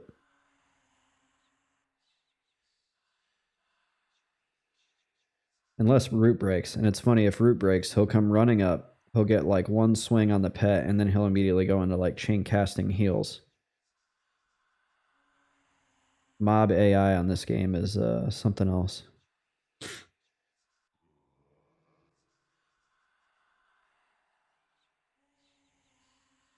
Anybody that's killed like dragons, does the AI get any better on like higher level enemies, or is it still similarly just bad? Because I feel like they almost like they know that it's bad, so they just program these mobs to just chain cast because they know they're not smart enough to like proactively manage their health or like think about the fight in a way that makes sense. So then they're like, no, whenever you hit 70% health, you just start throwing spells, and they give them infinite mana basically. I feel like mobs rarely run out of mana.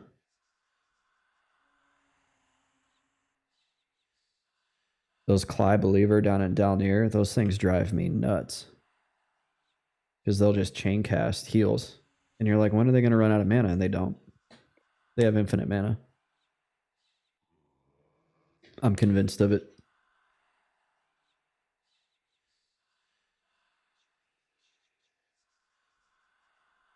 I'm just glad I don't have to deal with it anymore. I could go the rest of my life and never go into Dalnir again.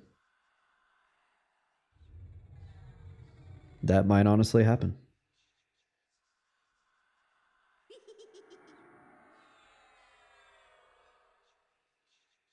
All right, we need to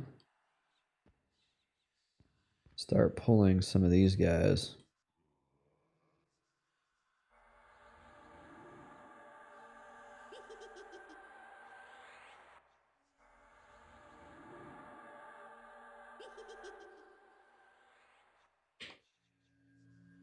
Amazing, the lulls actually worked. The lulls.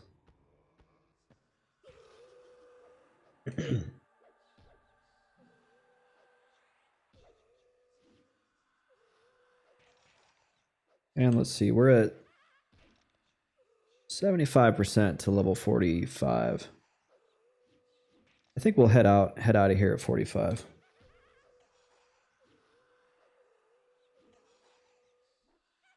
I need to find a new place to go.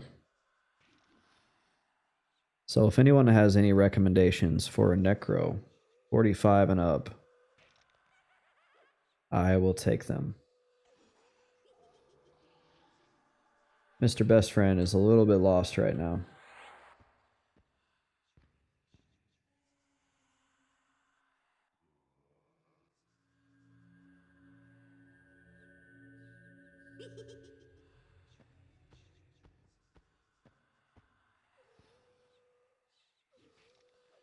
I've thought about going to Dreadlands and doing the Yetis, or City of Mist, or the Goblins in Lake of El-Omen. A lot of people have suggested those, but it makes me wonder if there would be too many people there. Sorry.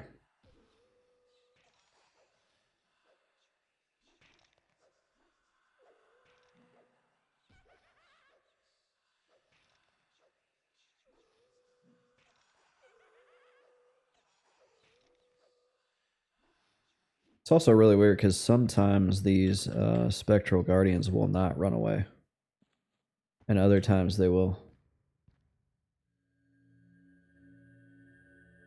Skiff64 says that's always the issue if it's busy. Yeah, that's why I like spots like Kaesora or down near, because I never had to worry about anybody showing up. And like Warslick's Giants is a good example. Like I would have, sometimes I'd be there and like maybe there was one person on the far side of the fort and I was on the near side, and we would just kind of work around each other, and then a third person will show up and the whole thing is wrecked. And like one time a twink monk showed up. He was maybe the same level as me, maybe even lower level, and he smashed the whole fort in like less than a minute. And I was so frustrated. I was like, come on, dude. But I mean, I guess that's what you pay for when you do a twink. It was really frustrating. I think he whispered me and was like, "Hey, I'm leaving. I just wanted to run around the fort once." I was like, "Thank you."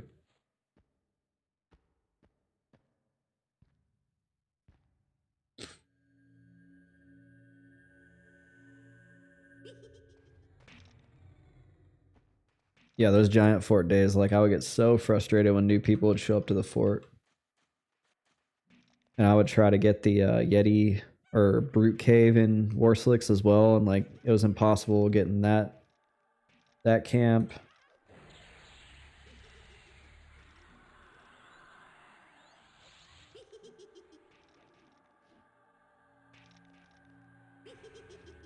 That's why I say if I do another solo self-found, which I've just said I will do, so on my next solo self-found, I'm gonna do it on blue. That will solve a lot of problems.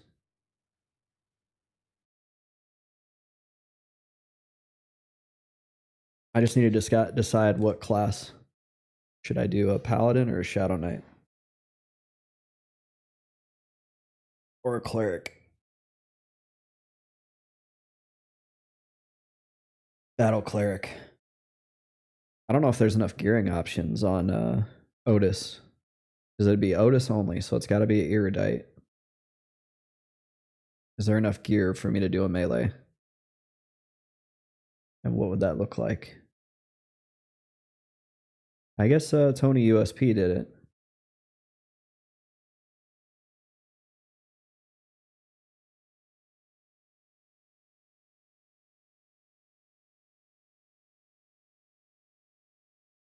Man, I can't believe it's 2024. Like it just kind of dawned on me. 2023 is gone. That's it. No more.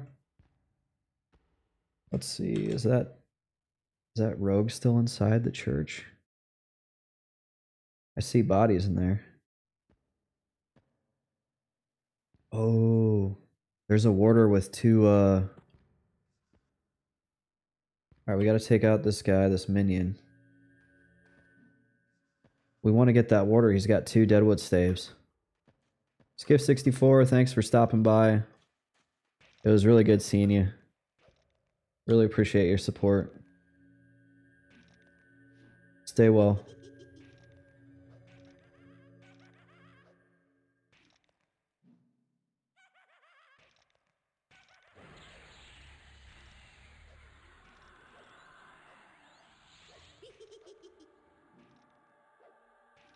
Oh, they're doing fireworks again. That's great.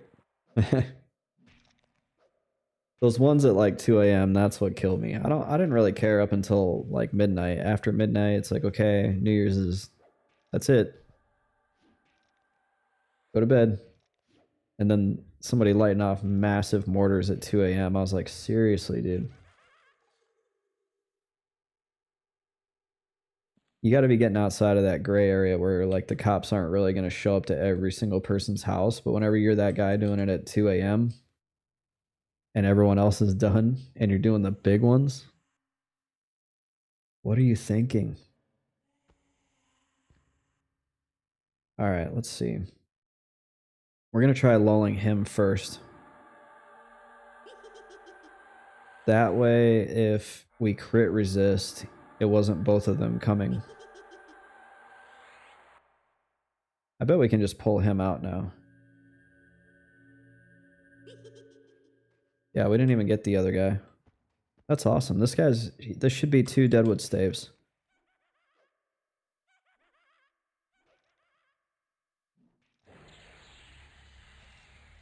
These are good for Necros to solo harder enemies. I've watched some videos where they're like, yeah, get 2 Deadwood staves to solo this guy and give them to your pet. So I think I have 6 in my bank right now, and this will put me up to 8.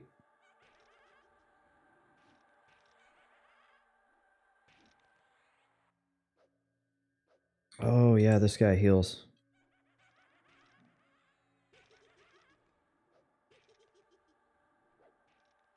We're gonna take care of that. We're just gonna nuke him.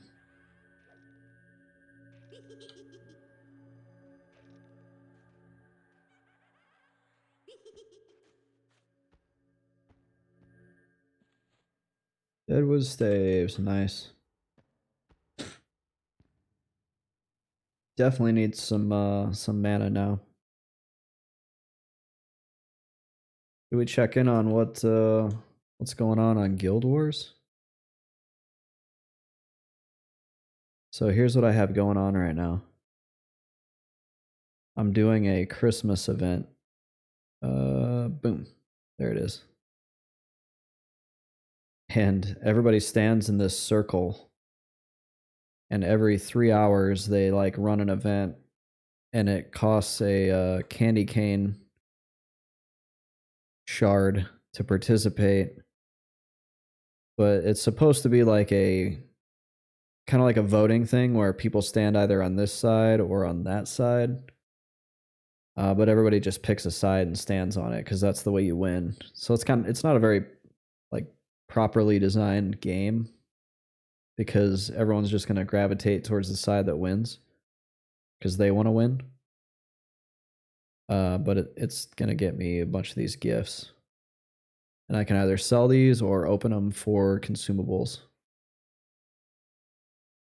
And it's nice and pretty. Look at that. Oh, probably the last day of this with the nice trees and the candy canes. I always get a little bit like bummed when all the stuff comes down. You know, the trees and the snowman. You know, I don't know. I love Christmas. It's my favorite. So I don't want it to be up all year, but I always get a little bit bummed when it's like, oh, you know, Christmas is over. What on earth is going on over there? Jin Kasumi. I don't know why they're spinning. I'm going to point this way. These right here, these are mini pets. People pay a lot of money for these. I like that octopus one. I've never seen that before. And there's like a little person. There's like a little lady right there. That's Livia. That's one of your heroes.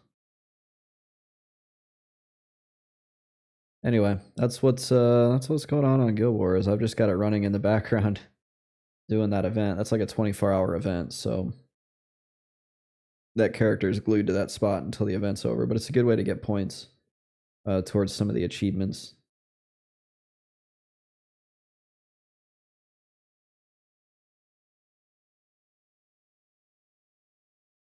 All right, we're done meditating, so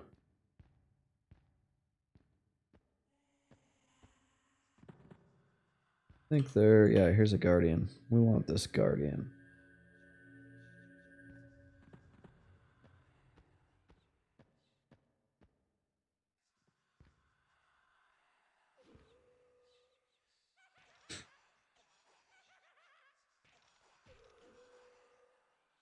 Dude boy, orc boy is raiding with a party of 13. Cool, thank you. Welcome to the stream. I am in Kaesora, getting experience. Hello there. Yeah, welcome. Thanks for the raid. Yeah, I'm here for... This is probably the last time I'm going to come here. Trying to get a shield that these Spectral Guardians drop. Being solo self-found and Kunark-only really limits your gear options.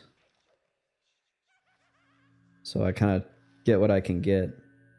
I, whoops, I hit the wrong button. Told my pet to sit down. I spent way too long camping these. These are tattered arm wrappings. They give you 1 int and 15 mana. And I camped them for like 20 hours because these are my best in slot sleeves, being Kunark only. It's been a fun challenge. And it's a new year, so a few more months I'll be doing this challenge, and then I'll start a new one.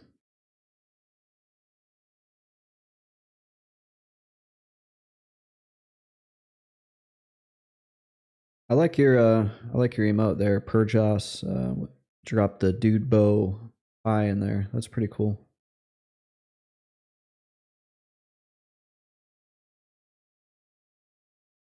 Do you play E99, Quorum, or Live? Or TLP? There's so many it's so crazy. There's so many categories of EQ when you think about it.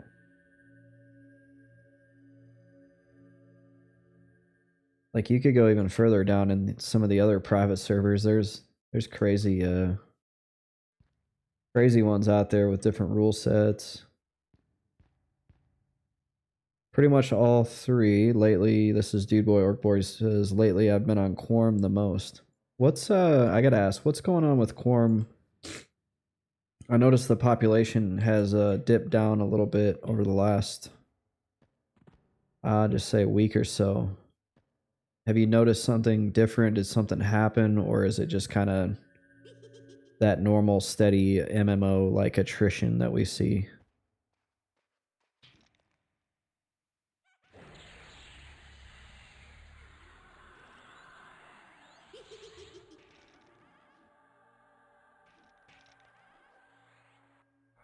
And I'm not trying to be like, oh, see, Quorum's dead. Like, I'm not. I'm kind of ambivalent to Quorum.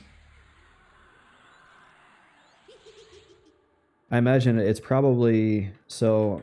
I'm just gonna speculate. Yep, exactly. So, Dude Boy Orc Boy says most people getting ready for the next phase. Classic plane. Exactly. So, uh, everybody's probably not everybody. A lot of people have hit level 50. They're probably like got the gear they want, and now they're just like, what do I do? And they're waiting for that phase, and so it's going to do kind of the spikes, the oh hey, we just released this, everybody's going to come back, and then it trickles down. P99 does it too, or did it back whenever it used to release new content once every like 6 years.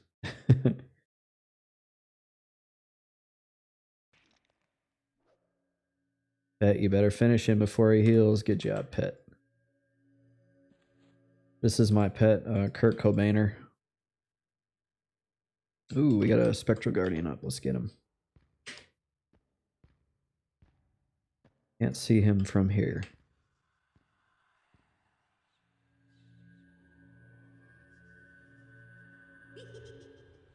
And is Quorum gonna have instanced raids, or is it gonna be everybody thrown in the mix together? I don't even know if you could. Can they do that? Can you do an instanced raid on? I'm sure somebody's figured it out.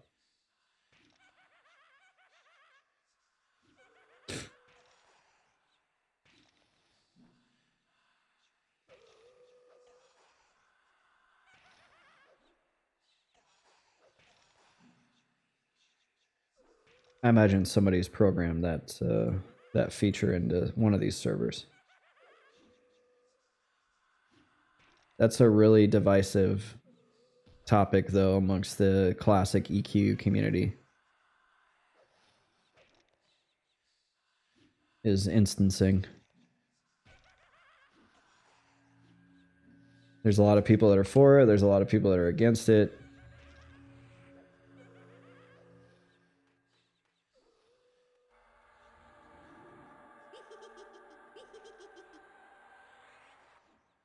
Let's see. Duboy Orc Boy says not instanced. They do, however, have a instanced dummy boss a guild can use to get on rotation.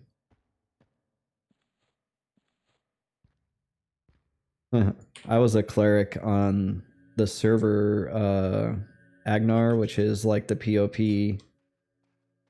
TLP, and I did that like the CH rotation. I think that's when I figured out I didn't really like raiding an EQ. I was like, this is kind of lame. Maybe it's better on P99. I think I'm gonna try it when I finally finish this challenge. But I did not like it on the was it Agnar, the POP server.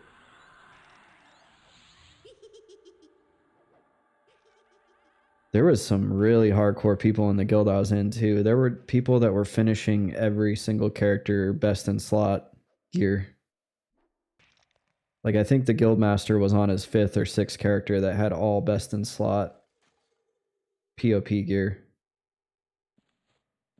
It's pretty crazy. You pretty much had to box to do anything on that server though. And it's a true box server, so I had to have like multiple computers set up in front of me. It was kind of a pain.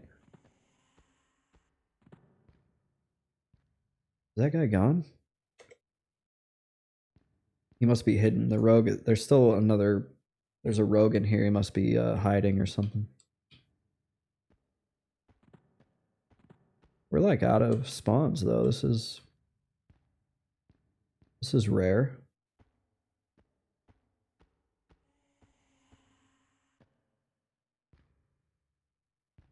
I guess we'll, oh, there we go. I was gonna say, I guess we'll pop a squat in front of the tower and wait for one, but they beat us to it.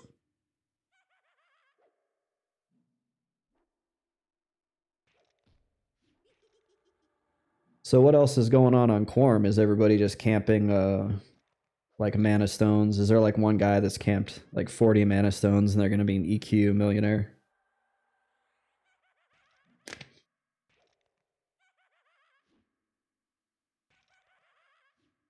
They're gonna have like plat for life.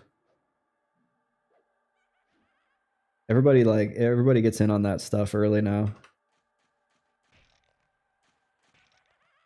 I don't even know how you get a mana stone. I forget where it even drops. Because I never joined like a server and try to go get one. Looks like it drops in, oh, an evil eye. I think I actually have seen it. It's in Elguk. I feel like I went there. Why is all the good stuff in Guk? I feel like the classic era is like Guk and like everything else.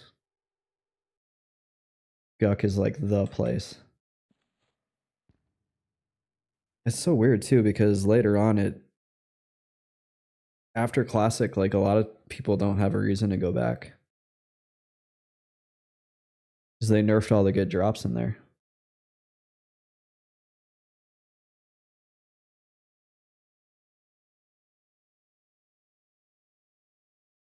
Let's see, I see an enemy casting.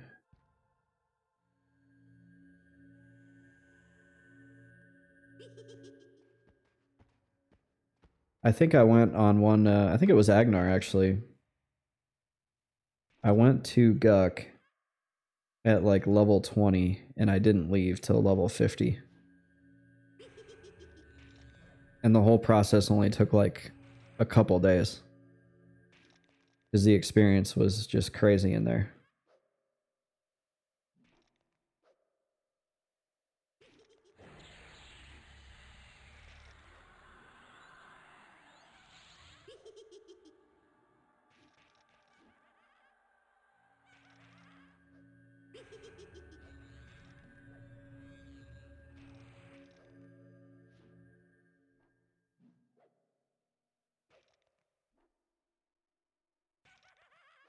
So yeah, I imagine I need to look at and see when is Quorum's.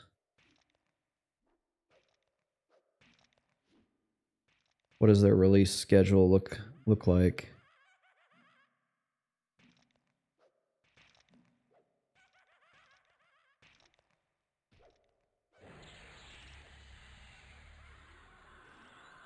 I can probably plan my P99 time around that. Like, yes, Quorum released something new. I'm gonna go do a camp that I haven't been able to get because no one's gonna be on P99.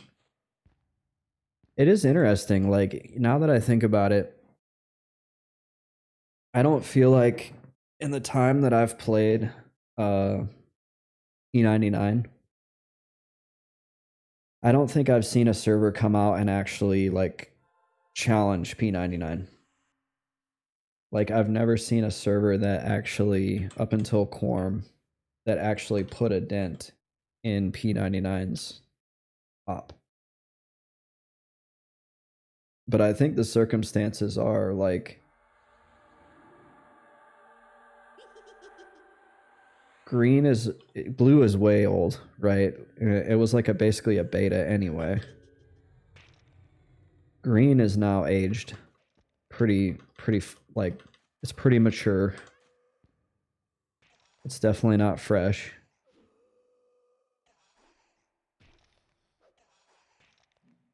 So it just makes sense that like people are ready for something new.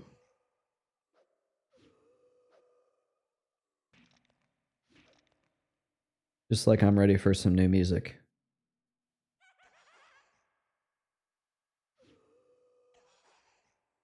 I'm not really sure what I should listen to though.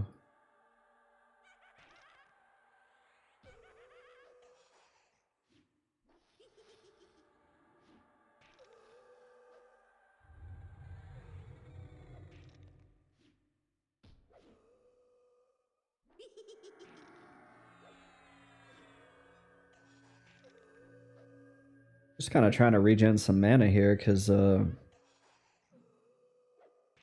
I can let this pet just put in some work. He does pretty good on his own.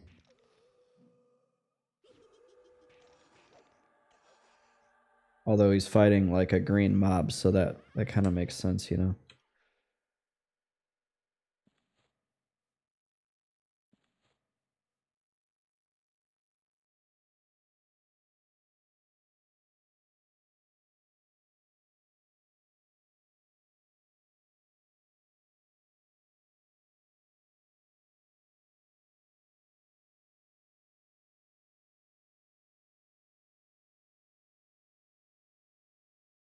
So does anybody have any big plans for the year?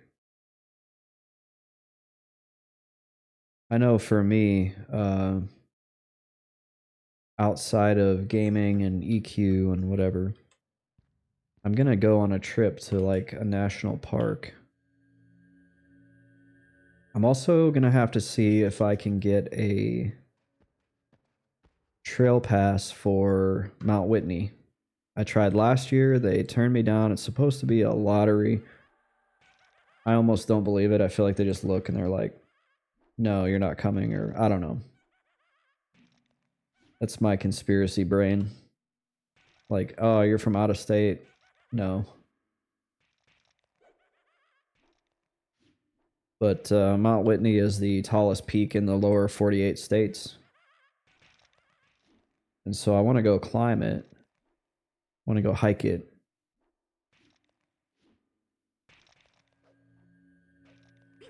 But I have to win this damn lottery in order to do it.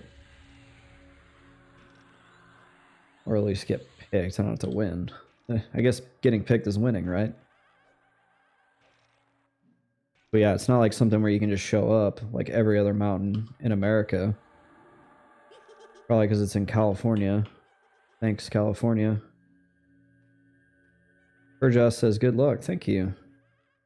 Yeah, you can't just like roll up on it and be like, all right, cool, I'm climbing this mountain.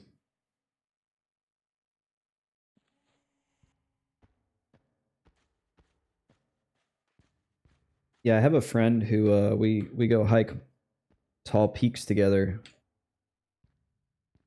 I actually need to reach out to him and make sure he's still good to do it. I don't really want to do it myself. It's a 2-day hike. It's definitely not like a thing you do in a day. You need to have enough stuff to do at least one night out in the wilderness.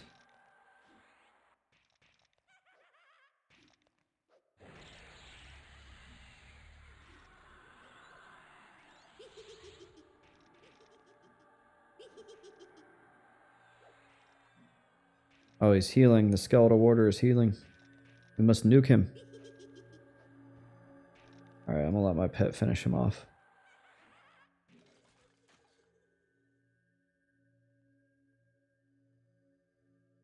Yeah, hopefully I get that, and then I can go do that. It's gonna cost a little bit, but those trips actually really, truthfully, don't cost all that much. I did, what was the peak I did last year? 2 of them. One of them's not even really worth mentioning. It was a practice peak just to get my legs under me for the season. And I only did one other peak, which sucks. Normally I do 2 or 3. It was Mount. Oh gosh, what was the name of it? I'm gonna have to look it up. Wheeler Peak. Wheeler Peak. I just remembered it. In Nevada. Beautiful place. Awesome. Good campsites too. Like nice, easy, accessible campsites right off the road. Very quiet. And beautiful peak. A little bit dangerous. There's a avalanche. Like when we went, there was avalanche warnings. I went on Juneteenth weekend and there was still feet of snow up there. So I ended up snowshoeing up to the top. It was pretty awesome. Well, at one point I had to snowshoe. There was like a traverse that we had to get across that was all snow. And then once we got up higher, then I was like, oh, it's all back to rock. And we ended up the last like 800 feet or so, I like dropped my pack and everything and just try to get up to the top because I'll carry 50 pounds worth of stuff on me. Just because I don't want to be caught. I don't want to break my ankle or whatever and then not be able to at least spend a single night out there. That's always been my thing. I bring enough stuff that I can live for a day. Maybe 2.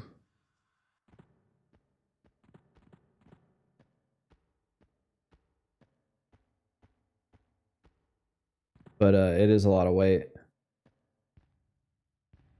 I don't know. Can I pull this guy and nothing bad happen?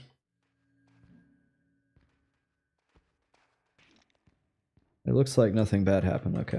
I don't know why I was expecting like Zalgaz to come popping out of the floor and be like, haha, I got you. He must be busy getting camped.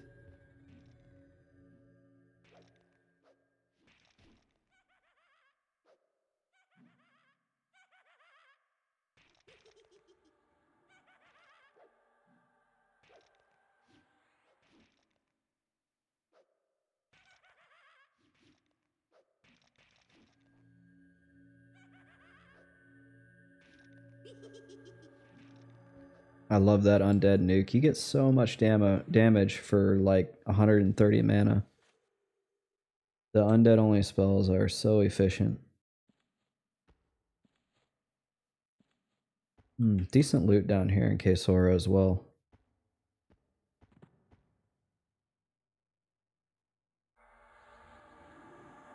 That church still scares me.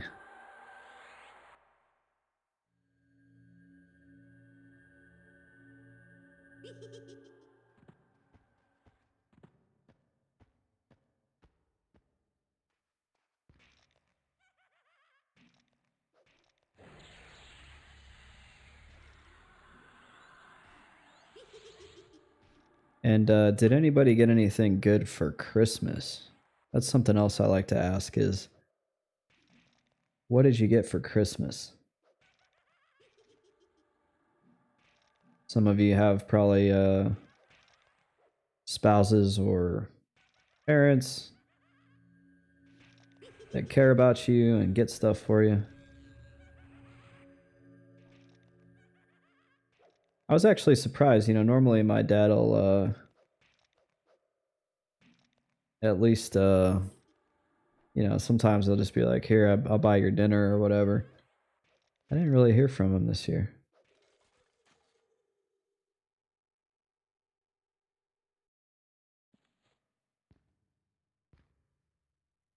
It's all good. I'm a grown man. It's not like I'm like, oh, I didn't get anything for Christmas.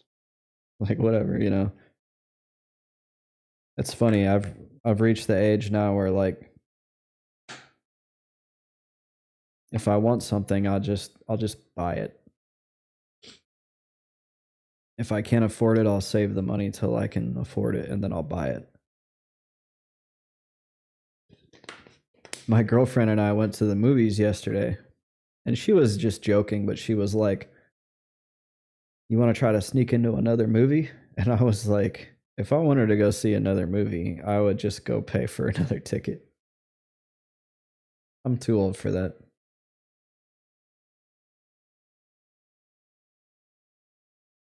We went and saw the Hunger Games prequel movie. It was okay. I wouldn't. I'm not like completely floored by it. It wasn't a waste of time though.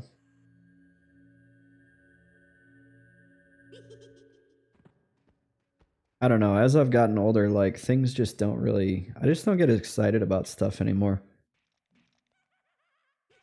I can't remember the last time I was like, oh wait, I've already done Vampiric Curse. Whoops. Last time I was like really truly excited about something. It's kind of lame, to be honest. Like I think I'm excited for Monsters and Memories to come out. But it's not like when I was younger. When I was like, oh, Halo 2 is coming out. Like, I can't wait. Like, I don't know. Must just come with being older. I kind of feel like Stan in the episode where he becomes like an alcoholic. Except I don't drink. But I think it was like they like were getting mad at him because he's like everything he talks about, he's so cynical. And then all of a sudden he like inexplicably gets better and they show him drinking out of a flask.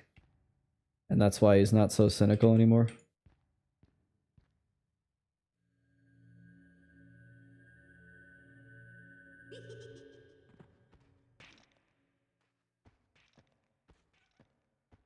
I guess I would be really excited to get that Mount Whitney Trail Pass. I will say that. If I got that, I would be like, honest to goodness, probably more excited about that than anything I've been excited about in a few years.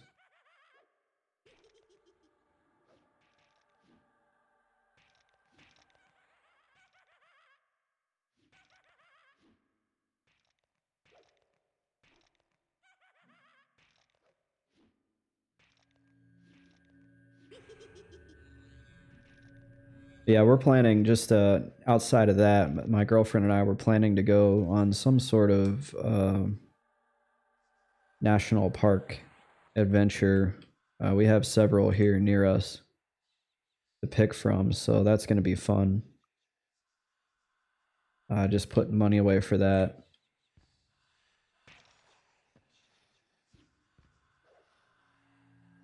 I don't expect that will cost a whole lot. National parks are great because like you don't really it's not like going to Vegas or New York where you have to pay for like everything. Like for example, when I went snowshoeing up on Wheeler Peak, I went in to rent the snowshoes from the ranger station and they were like, "Oh no, they're free. Just bring them back by 5." I was like, oh, well, that's freaking awesome. Thank you. I've never snowshoed before in my life. And they, like, honestly, I'm not going to say they saved my life, but they made that a lot easier. Because when you throw on snowshoes, all of a sudden you're like gliding above the snow, like where your foot would normally punch down into the snow. Now you're just like walking flat on it, and it's amazing. You get over the snow so much faster. They call it post-holing. When your feet stamp down into the snow, they call it post-holing. So when you're post-holing, those snowshoes come in handy.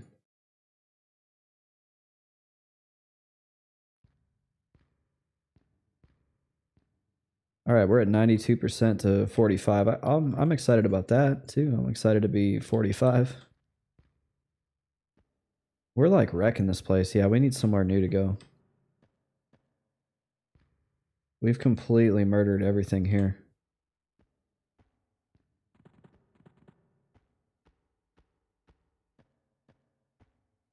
I think there's that one guy, like, yeah, he's tucked up in the corner there.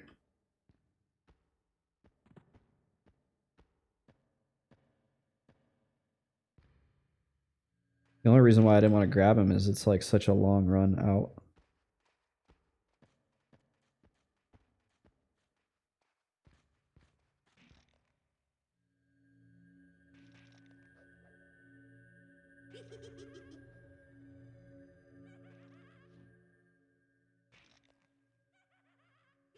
So yeah, next up I'm gonna have to decide, where do I spend 45? What is gonna be a good hell level experience camp for me? And then kind of figure out what that looks like.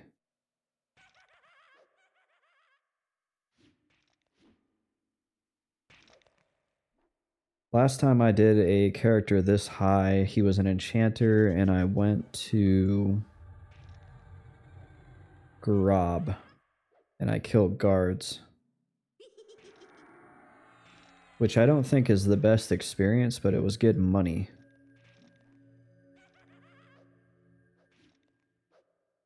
Now, I don't really need the money because I'm solo self-found, and most of my spells are not that expensive.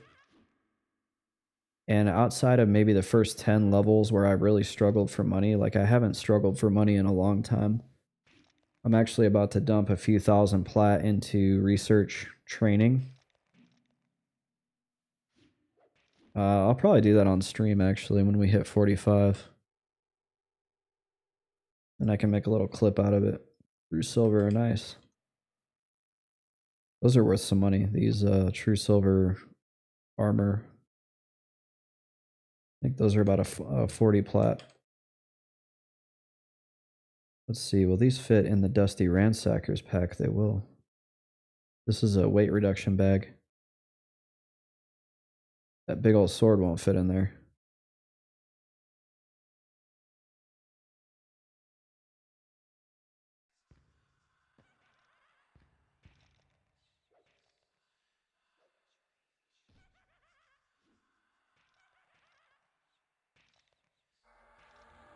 I'm hoping I'm gonna get the shield off the these guys here, the Spectral Guardian, but I'm not gonna stick around here to get it because it's not a best in slot item like the sleeves were from the Spectral Crusader. Because yeah, looking at the wiki, there's other things that I can put in that slot that have even more int that maybe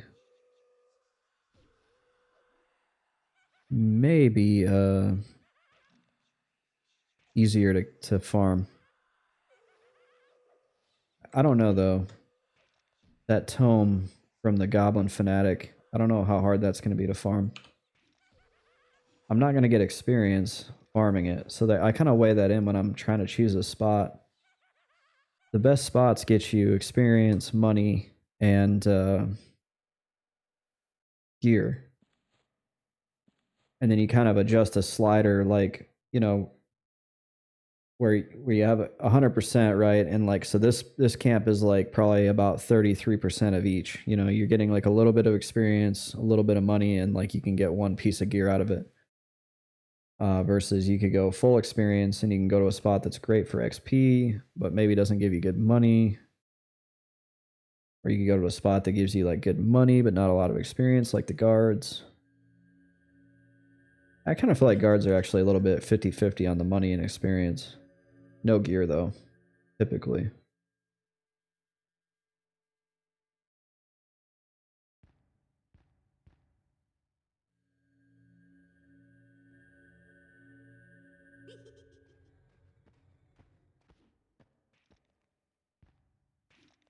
I'm really not in a rush on this character though to get to the max level. Like,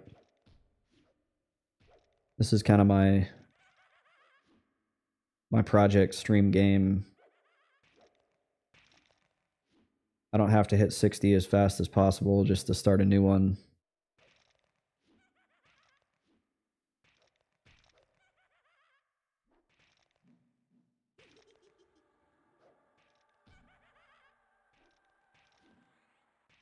And actually, one of the things I really like about EQ is just you just kind of find a spot and you chill and you camp it, and it's relaxing, it's fun.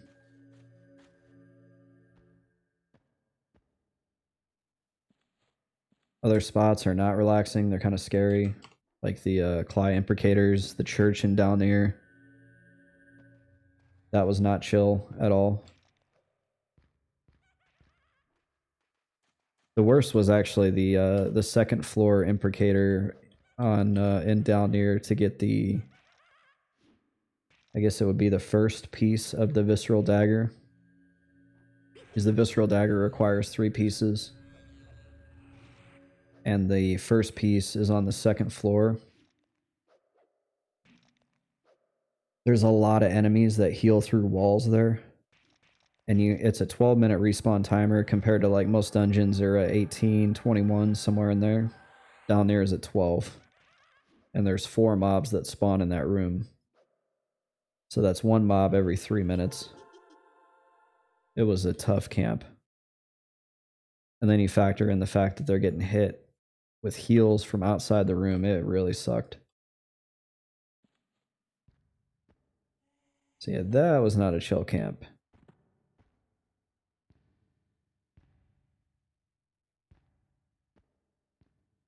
This was not a chill camp. I think when I first came here, it was a little bit scary. Especially breaking this tower, but now that I'm 44, almost 45, it's become a lot easier. I think one time I got 3 or 4 crit resists in a row in that tower trying to get it broken.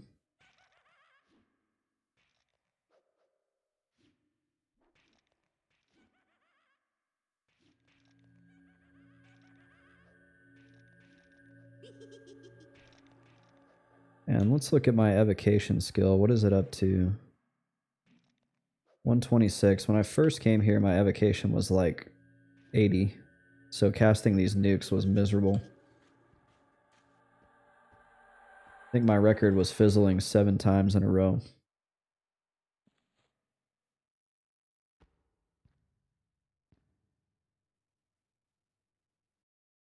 Looks like we're getting a little bit of time to med here. This is also the first time that I've done all the mobs in the tower, these 2 mobs here, and all the mobs in this tower.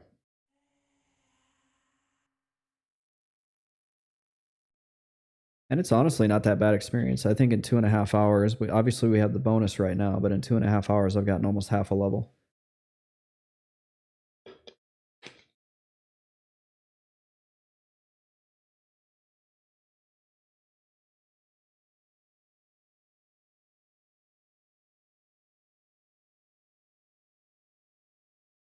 But I am thinking it's time to move on. So I'm looking at City of Mist next. And that's a zone I've never been to. I think every other zone that I've done so far in this challenge has been a zone that I've been to. I haven't explored Kaesora very much before this. But this time around, I've definitely done some exploring in here. Last time I really came here, I think, was 2001 on my monk. So this is a little bit different.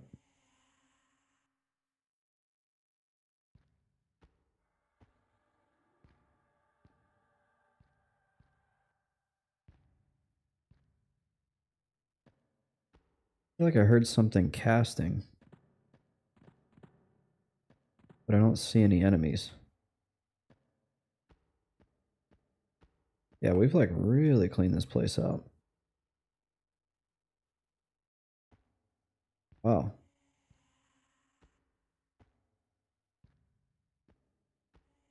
Fully cleaned out, full mana bar.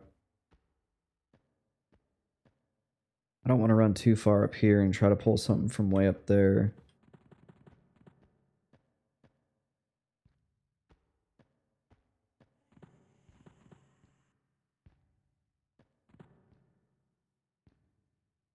Yeah, this is weird.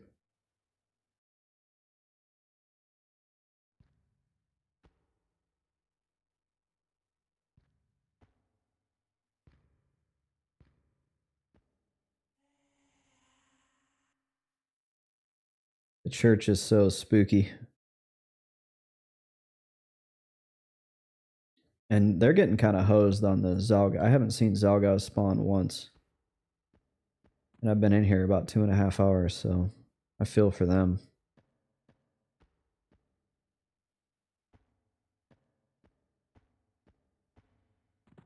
We should have something any second now that I feel like.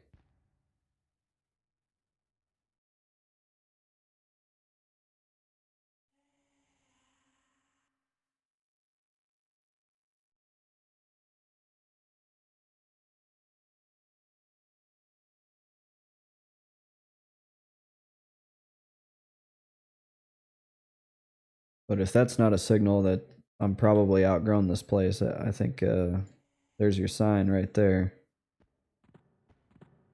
'Cause, yeah, wow. I don't think I've gone this long without fighting anything in quite a while.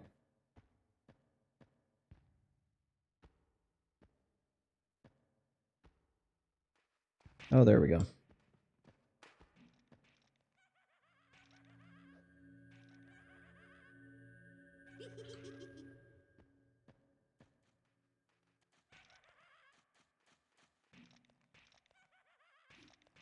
Looks like we still need to work on our evocation. I'm still fizzling.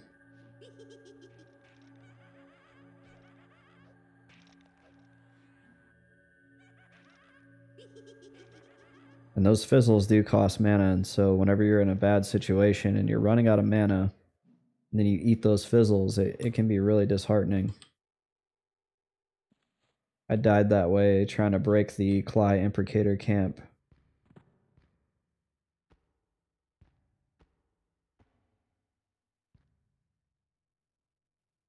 I was trying to just invis my way up to, this was the church.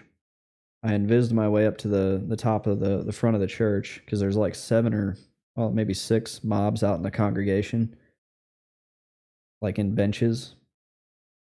And if you go up to the pulpit, there's 3, but if you wait, one of them will despawn, and then that's your time to go. So I popped out and I was trying to nuke him, and I couldn't nuke the guy down. All I wanted to do was nuke one down, and that would have given me time to summon in a pet. And he got a heal off on himself, plus he was getting healed by the guys standing down below. And then I fizzled twice on like the last nuke. The guy, I got this Cly down to 1%. And then I ran out of mana, and I didn't even have the mana to feign. I messed up big time.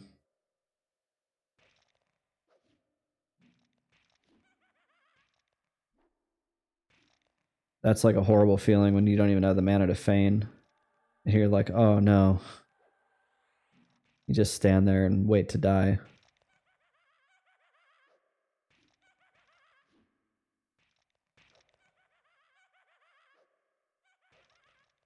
Speaking of die, this guy's actually putting in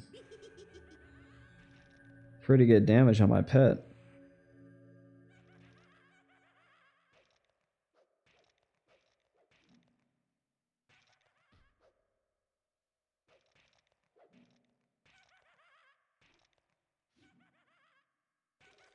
Luckily we have the new pet heal is really good, or the new heal. Active shadow. It transfers your health to your target. There we go. That's what we want to see right there. Spectral Guardian. Oh no. We want to cast something on him. We're just going to body pull him. There we go.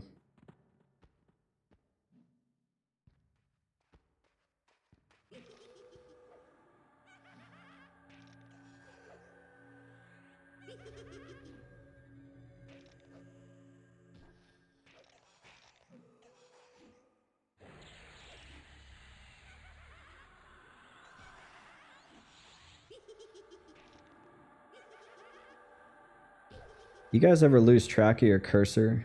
Sometimes I'll be like doing this, swinging my cursor around, trying to figure out where it's at.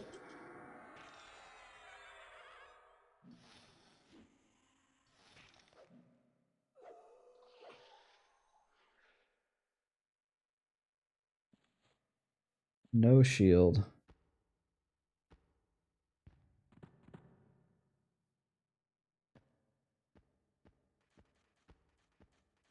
That shield has got to be pretty rare. I've probably killed close to 100 of those Spectral Guardians by now.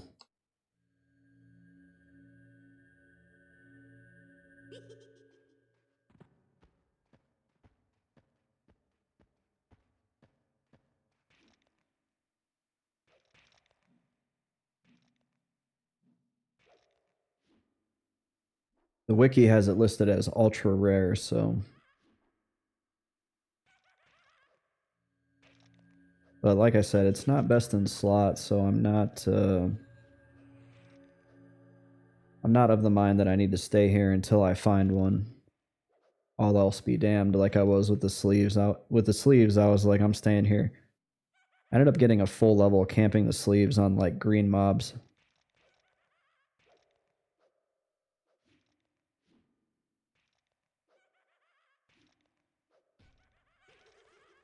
And it took me 40 levels just to get to a point where I could even start camping gear.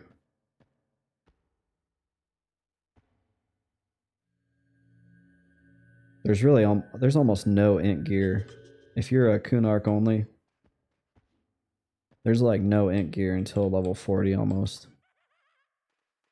There's like the Skull of Torture in Kerns.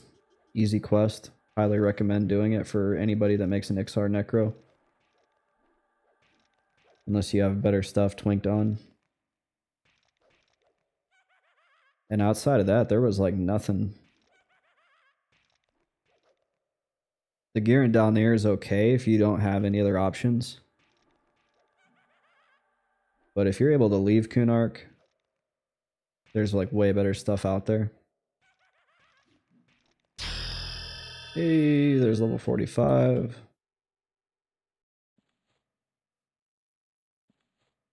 Got my like 15th word of Kazakh Thule. Thanks, Asphyxia. Appreciate it.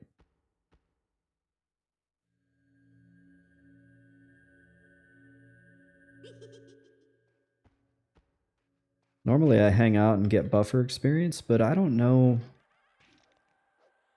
I'm not super worried about dying and losing 45 as much as I was dying and losing 44. Because if you lose 44, now you can't use your level 44 spells. 45 is a hell level. Surprised nobody said welcome to hell. Everybody likes saying that.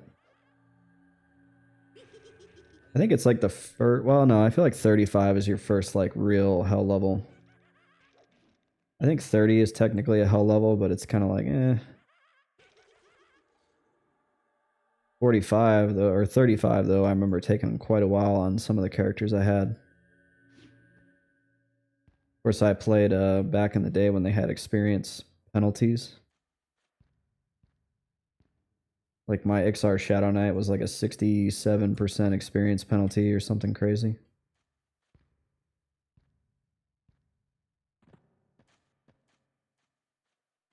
Yeah, I think here's what we're gonna do. We're gonna kill just a few more.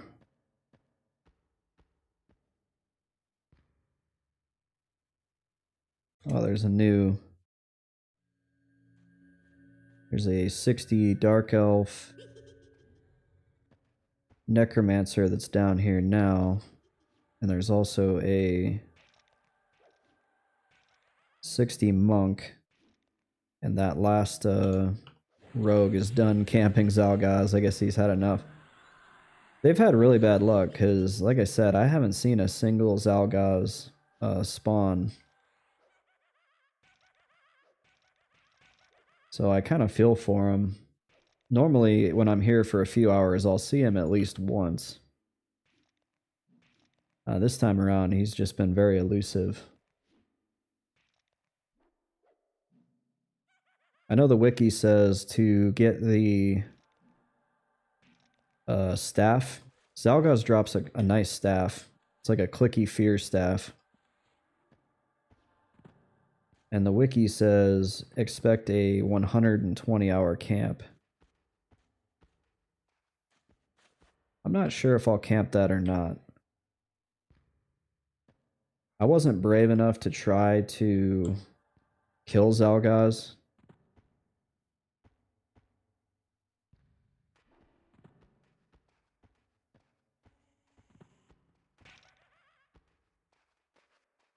Oh. Oh my, what's going on? I don't even know where my pet is.